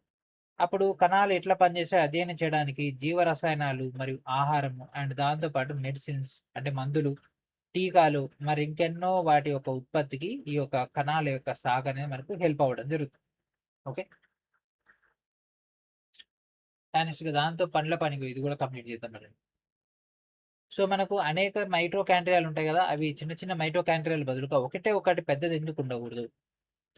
ఓకే. అండ్ దాంతోపాటు సర్ఫేస్ ఏరియా పాయింట్ ఆఫ్ వ్యూలో దీని యొక్క రిలేషన్ ఏంటిది. చర్మ కణాలు సమవిభజన బదులుగా క్షయీకరణ విభజన చెంది అభివృద్ధి చెందితే అప్పుడు చర్మంపై ఉన్నటువంటి గాయానికి ఏమవుతుంది. ఇప్పుడు ఎప్పుడైతే సమవిభజన కాకుండా క్షయీకరణ విభజన గనక జరిగితే ఏమవుతుంది, 2 వచ్చే కాడ 4 వస్తాయి, సమస్య పెద్దగా అవుతుంది. ఓకే. సో మనం ఇప్పుడు ఈ యొక్క కణ విభజన సంబంధించినటువంటి డేటాలో భాగంగా ఇప్పుడు ఈ యొక్క కంటిన్యూషన్ చూద్దాం. సో ఇక సమయ విభజన కానీ క్షయీకరణ విభజన కానీ ఈ రెండు కూడా సరైనటువంటి నియంత్రితమైనటువంటి పద్ధతిలోనే జరగాలి. ఒకవేళ గనక మైటోసిస్ అనేది ప్రాపర్గా జరగకపోతే ఏమవుతుంది, వాటిలో ఏదైనా లోపం ఉంటే జీవి శరీరంలో వివిధ రకాలైనటువంటి సమస్యలకు దారితీస్తుంది. ఓకే. మరి ఒక సమయ విభజనలో మనకు లోపాలు అనియంత్రితమైనటువంటి కణ విభజనకు కూడా దారి తీయడం జరుగుతుంది. సో దీనివల్ల ఏమవుతుంది, కణుతులు ఏర్పడడం జరుగుతుంది. అంటే దీన్ని మనం ట్యూమర్స్ అని అంటాం. ఈ యొక్క ట్యూమర్స్ ఏర్పడడానికి శరీరంలో క్రోమోజోమ్ల సంఖ్య అసాధారణంగా ఉండడానికి కారణం అవ్వచ్చు. ఓకే. మరి ఒక క్షయీకరణ విభజనలో కనుక తీసుకున్నట్లయితే ఈ యొక్క దాంట్లో లోపాలు కనుక వస్తే జన్యుపరమైనటువంటి రుగ్మతలు, ఓకేనా, జెనెటిక్ డిసార్డర్స్ వచ్చే అవకాశం ఉంటుంది. అండ్ దాంతోపాటు ఇది అభివృద్ధి సమస్యలు లేదా విలక్షణమైనటువంటి శరీరక లక్షణాలతో సంబంధం కలిగి ఉండొచ్చు. లోపభూయిష్టమైనటువంటి క్షయీకరణ విభజన అనేది గర్భస్రావాన్ని కానీ సంతానోత్పత్తి తగ్గడానికి కూడా ఇది కారణం అవ్వడం జరుగుతుంది. ఏంటిది క్షయీకరణ విభజన. ఇక్కడ టెక్స్ట్ బుక్ లో ఇచ్చిన ప్రతి పాయింట్ ఇంపార్టెంటే. నేను జనరల్ గా దేనికి చెప్తున్నా అంటే మళ్ళీ ఎట్లా మనం క్వశ్చన్ డిస్కస్ చేసుకుంటాం కాబట్టి ఇక్కడ నేను దాని పాయింట్ చేయట్లేదు. ఎందుకంటే ఇప్పటికే వీడియో చాలా లెంత్ అయింది, ఇంకా లెంత్ అవుతుంది. మళ్ళీ మన వాళ్ళు ఏమంటారు అంటే షార్ట్ గా గుంజొచ్చుగా అంటారు. కాబట్టి ఇది కాంపిటీషన్ కాబట్టి ప్రతి లైన్ ఇంపార్టెంట్. సో ఇక్కడ చూడండి, ఇది ఇంపార్టెంటే. అంటే మైటోసిస్ వల్ల ఏదైనా లోపాలు జరిగితే దాని వల్ల జరిగేటటువంటి పరిణామాలు. మయోసిస్ అంటే ఈ యొక్క క్షయీకరణ విభజనలో లోపాలు వస్తే ఏం జరుగుతుంది, ఇవన్నీ కూడా ఎగ్జామ్లో అడుగుతాడండి. Okay. And next important cell theory. దీనిపైన క్వశ్చన్స్ ఆల్రెడీ వచ్చినాయి ఈ వీడియోలో. అంటే నెక్స్ట్ మనం డిస్కస్ చేయబడేటువంటి క్వశ్చన్స్ లో దీని గురించి పాయింట్ అయితే వస్తుంది. ఓకే. సో ఇక సెల్ థియరీ అంటే కణ సిద్ధాంతం, the unifying principle of biology. So జీవశాస్త్రపు ఏకీకృత సూత్రం. ఓకే. సో ఇక జీవులకు సంబంధించినటువంటి ఒక ముఖ్యమైనటువంటి పరిశీలన ఏంటిదంటే జీవులన్నీ కణాలతో నిర్మితమై ఉంటాయి. ఓకే. సో 1838లో ఇక్కడ జర్మన్ బొటనిస్ట్ అయినటువంటి మాథ్యూస్ షాల్డన్ ఇతను ఏం చేసిండు, మొక్కలన్నీ కూడా కణాలతో నిర్మితమై ఉంటాయని నివేదించడం జరిగింది. అండ్ దాంతోపాటు 1838లో జర్మన్ జువాలజిస్ట్ అయినటువంటి థియోడార్ ష్వాన్ ఏం చేసిండు, ఈయన జంతువులన్నీ కూడా కణాలతో నిర్మితమై ఉంటాయని కనుగొనడం జరిగింది. అండ్ దాంతోపాటు 1855లో రొడాల్ఫ్ విర్చో అనేటటువంటి ఒక జర్మన్ శాస్త్రవేత్త ఏం చేసిండు, ఈయన కొత్త కణాలు కేవలం అప్పటికే ఎగ్జిస్ట్ అయి ఉన్నటువంటి కణాల నుంచి ఏర్పడతాయని ఇతను పేర్కొనడం జరిగింది. దాన్ని బట్టి ఏం చేసిండు, ఈ యొక్క డేటాను బట్టి వాళ్ళు కణ సిద్ధాంతాన్ని మరింత విస్తరించడం జరిగింది. ఈ యొక్క కణ సిద్ధాంతంలో భాగంగా మనకి ఒక 3 పాయింట్లు ఇంపార్టెంట్ అండి. ఏంటిదండి, అన్ని జీవులు కూడా ఒకటి లేదా అంతకంటే ఎక్కువ కణాలతో నిర్మితమై ఉంటాయి. అండ్ దాంతోపాటు ఈ యొక్క జీవుల్లో కణమే నిర్మాణాత్మక క్రియాత్మక ప్రమాణము. అండ్ అన్ని కణాలు కూడా ముందే ఉనికిలో ఉన్నటువంటి కణాల నుంచి ఏర్పడతాయి తప్ప ఊకనే గాలి నుంచి పుట్టుకరావు. అంటే ఆల్రెడీ ఎగ్జిస్టెడ్ కణాల నుంచే కొత్త కణాలు వస్తాయి తప్ప కొత్త కణాలు అనేవి అప్పటికప్పుడు సృష్టించబడవు. ఇది వాళ్ళు మెన్షన్ చేసినటువంటి. ఓకే, ఈ 3 పాయింట్స్ కూడా మనకి ఇంపార్టెంట్. సో మనకి ఒక సిద్ధాంతం అనేది బ్యాక్టీరియా దగ్గర నుంచి మనకు మానవుల వరకు సమస్త జీవశాస్త్రాన్ని ఏకీకృతం చేస్తుంది. అలాగే కణ విభజన ద్వారా జీవరాశి యొక్క అవిచ్ఛిన్నతను కూడా వివరించడం జరుగుతుంది. ఓకే, మరి ఒక కణాలు ఎప్పటికి పెరుగుతాయా మరియు పునరుత్పత్తి చేస్తాయి అంటే ప్రత్యుత్పత్తి కానీ పునరుత్పత్తి ఏదన్నా మనకు అదే వస్తుంది. సో చేస్తాయా అంటే కణాలు విభజన జరుగుతాయి అండ్ దాంతోపాటు కణాలు పెరుగుతాయి కూడా. అవి సరైనటువంటి స్థానంలో ఉంటాయి. ఓకే, సో అవి తమ యొక్క విధులను కూడా నిర్వర్తిస్తాయి అండ్ దాంతోపాటు వాటి యొక్క అవసరం తీరినప్పుడు ఏమైంది చివరికి చనిపోవడం జరుగుతుంది. ఓకే, మరి ఒక చనిపోయినటువంటి కణాల స్థానంలో అదే విధులు నిర్వహించినటువంటి కొత్త కణాలు కూడా రావడం జరుగుతుంది. ఓకేనా, రీప్లేస్మెంట్ అయితే జరుగుతుంది. దీనివల్ల ప్రతి కణానికి కూడా ఒక నిర్దిష్టమైనటువంటి జీవిత కాలం అయితే ఉండడం జరుగుతుంది. ఓకే, సో కణాలు చనిపోవాల్సినటువంటి సమయంలో చనిపోకపోయినా లేదా చాలా త్వరగా చనిపోయినా శరీరంలో ఏమొస్తుంది సమస్యలు అనేవి రావడం జరుగుతుంది. ఎందుకు? ఆల్రెడీ ఒక కణం పనిచేస్తుంది, దాని ప్లేస్ లో ఇంకో కణం వచ్చింది అనుకోండి, ఒకే ప్లేస్ లో 2 కణాలు ఉంటే ఏమవుతుంది? అక్కడ కణాల సంఖ్య పెరుగుతుంది. అండ్ దాంతోపాటు ఆల్రెడీ ఒక కణం పనిచేస్తుంది, అది ఇక్కడ దాకా పనిచేయాలి అంటే ఈ టైం వరకు, కానీ ఇప్పుడు ఇక్కడనే చచ్చిపోయింది. సో ఈ టైం నుంచి ఈ టైం దాకా ఇంకో కణం రాదు అంటే దీని పని ఏమైంది ఆగిపోద్ది. అట్లా మనిషికి ప్రాబ్లమ్స్ అయితే రావడం జరుగుతుంది. అనేక జంతు కణాలు పురుగు కణాలతో సంపర్కంలో వచ్చినప్పుడు కణ విభజన అనేది సాధారణంగా ఆగిపోతుంది. ఇది చాలా చాలా ఇంపార్టెంట్. నైబరింగ్ సెల్స్ తో కాంటాక్ట్ లోకి వచ్చినప్పుడు ఈ యొక్క సెల్ డివిజన్ అనేది ఆగిపోతుంది. సో దీన్ని మనం ఏమంటామంటే కాంటాక్ట్ ఇన్హిబిషన్ అంటే సంపర్క నిరోధం అనేది అనడం జరుగుతుంది. అయితే క్యాన్సర్ కణాలు ఈ యొక్క నియంత్రణను కోల్పోయి అనియంత్రితంగా విభజన చెందుతూనే ఉంటాయి. సో ఈ యొక్క కణితులు ఏర్పడడానికి కూడా ఇది కారణం అవుతుంది.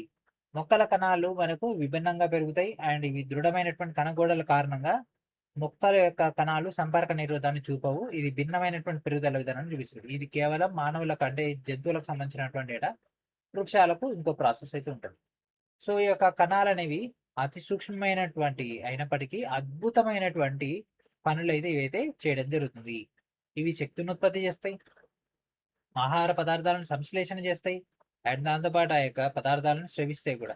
కొత్త కణాలు ఏర్పడడానికి కణ విభజన చేస్తాయి అండ్ దాంతోపాటు శరీరం యొక్క సరైనటువంటి పనితీరు నిర్వర్తించడానికి మరియు అవన్నీ కూడా కలిసి పనిచేయడం జరుగుతుంది. ఒక చిన్న బ్యాక్టీరియా నుంచి ఒక పెద్ద చెట్టు వరకు ప్రతి జీవి కూడా కణాలతో తయారైనటువంటిది. ఓకే, సో ఈ విధంగా ఏర్పడినటువంటి ఈ చిన్న కష్టపడి పనిచేసే కణాల యొక్క ఉత్పత్తుల్లో మీరు ఒకరు. ఓకే, మనం కూడా ఒకరు. అండ్ ఇప్పుడు మనం ఒక సైంటిస్ట్ గురించి కలుద్దాం. సో ఇక్కడ ఉన్నాడు సైంటిస్ట్.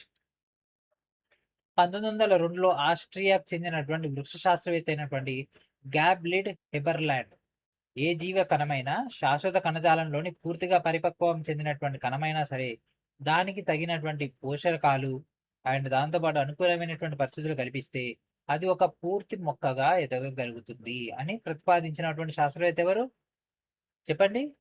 గాట్లిబ్ హేబర్లాండ్స్.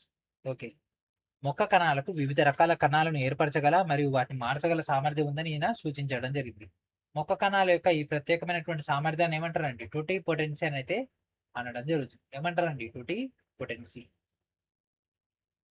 ఈ యొక్క హేబర్లాండ్ యొక్క ఈ ఆలోచన అనేది ప్లాంట్ టిష్యూ సంబంధించినటువంటి కల్చర్ టెక్నాలజీ అని మనకు పిలువబడేటటువంటి జీవశాస్త్రంలో ఒక కొత్త విభాగానికి ఏమైంది పునాది వేయడం జరిగింది. ప్లాంట్ టిష్యూ కల్చర్ టెక్నాలజీ అంటే టిష్యూ కల్చర్ రావడానికి ఈ యొక్క ఐడియా అనేది ప్రధాన పాత్ర పోషించడం జరిగింది.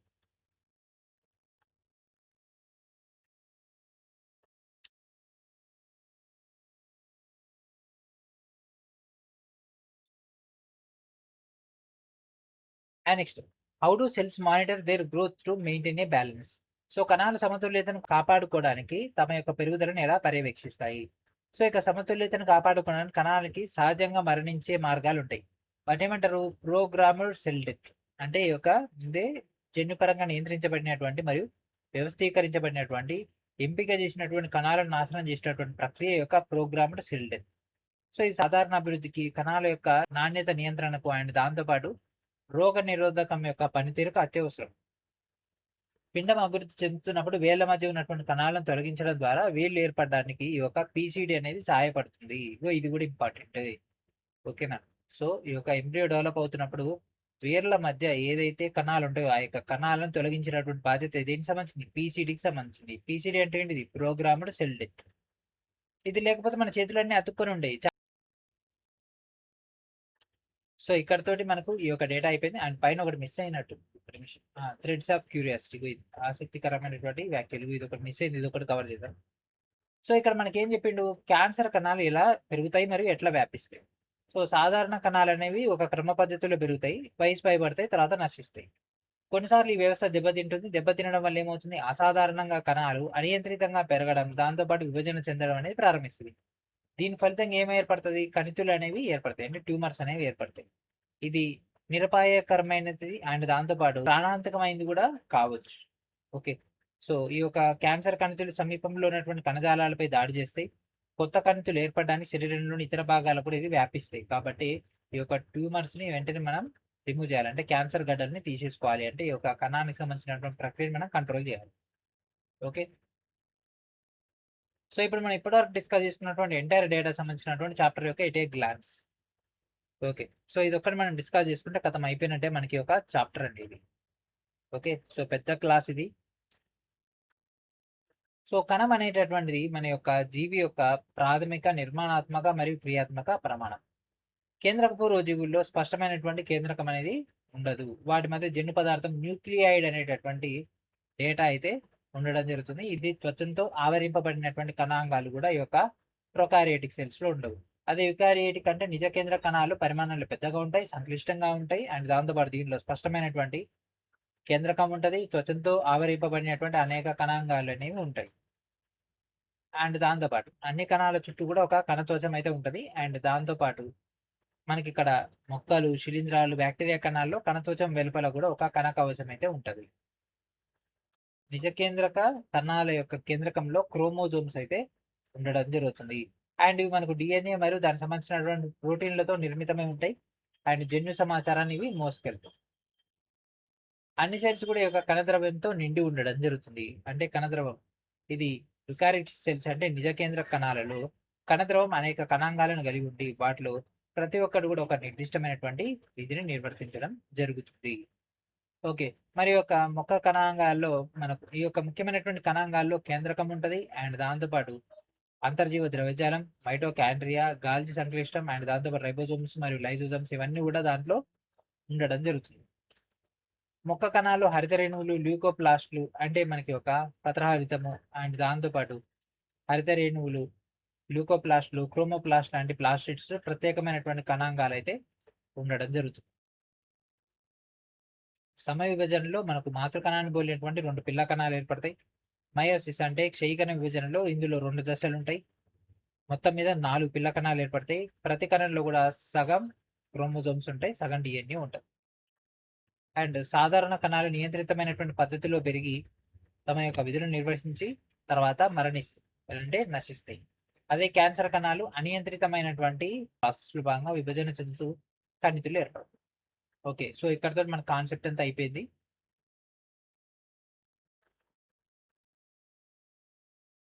Okay. And next revise, reflect and refine. So ఇవన్నీ కూడా క్వశ్చన్స్. ఇంకా ఈ క్వశ్చన్స్ ఎందుకు, మనం డైరెక్ట్ గా ఒరిజినల్ క్వశ్చన్స్ సాల్వ్ చేస్తున్నాం కదా. 200 పైగా ఉన్నాయి క్వశ్చన్స్, అవన్నీ కూడా సాల్వ్ చేద్దాం. సో ఇక్కడతోటి ఒక వీడియోని ఫినిష్ చేద్దాం. నెక్స్ట్ వీడియో మనం ఏం చేద్దాం, క్వశ్చన్స్ సాల్వింగ్ యొక్క ఫస్ట్ క్వశ్చన్ కాంచి స్టార్ట్ చేద్దాం. ఓకేనా. సో ఇది ఫ్రెండ్స్ ఈరోజు వీడియో. కొద్దిగా బోరింగ్ గానే ఉంటది, కాకపోతే ఏంటంటే 2-3 సార్లు వినండి ఈ వీడియోని. వింటే మళ్ళీ మీరు నెక్స్ట్ 5 to 6 years దాకా మళ్ళీ ఈ చాప్టర్ చూడాల్సిన అవసరం లేదు. ఓకేనా. సో ఇది ఫ్రెండ్స్ ఈ రోజు నెక్స్ట్ వీడియో మనం ఏం చేద్దాం, క్వశ్చన్స్ యొక్క సాల్వ్లోకి వెళ్ళిపోదాం. ఓకేనా. సో ఇక్కడతో ఒక వీడియోని కంప్లీట్ చేద్దాం. నెక్స్ట్ వీడియోలో మనం దీని యొక్క కంటిన్యూషన్ లో భాగంగా డేటా అయితే డిస్కస్ చేద్దాం. సో ప్రతి ఒక్కరు కూడా రైల్వే ఎన్టీపీసీ గ్రూప్ సంబంధించినటువంటి ఫౌండేషన్ కోర్సులో జాయిన్ అవ్వండి. దీంట్లోంచి మీకు కావాల్సినటువంటి కంటెంట్ మొత్తం కూడా లభించడం జరుగుతుంది. అండ్ దీంట్లో మన బేసిక్ ఎక్స్పర్ట్ లెవెల్ దాకా కంటెంట్ అయితే అందుబాటులో ఉంటుంది. అండ్ దాంతో పాటు మన యొక్క ఛానల్ ద్వారా అండ్ సతీష్ రెడ్డి ఛానల్ తరఫున మీ అందరికి కూడా గ్రూప్ డి లెవెల్ 1 సిబిటి యొక్క టెస్ట్ సిరీస్ అయితే అందుబాటులో ఉంది. ప్రతి ఒక్కరు కూడా దీని అయితే గ్యాదర్ చేసుకుంది. తెలుగు మీడియంలో మీకు డేటా అందుబాటులో ఉంటుంది. ఒక 3 మార్క్ టెస్ట్ కూడా అందుబాటులో ఉంది. మరికెందుకు ఆలస్యం, వెంటనే యొక్క టోటల్ డేటాని గ్యాదర్ చేసుకోండి. అండ్ దాంతోపాటు శ్రీనివాస్ మీకు ఛానల్ రెగ్యులర్ గా ఫాలో అవుతున్నట్లయితే మీకు అప్డేటెడ్ కంటెంట్ అనేది ఎప్పటికప్పుడు అందుబాటులోకి తీసుకురావడం జరుగుతుంది. ఓకేనా? సో ఇది ఫ్రెండ్స్ ఈ రోజు నెక్స్ట్ రోజు మనం రెడీతో కలుద్దాం అండ్ థ్యాంక్స్ ఫర్ వాచింగ్.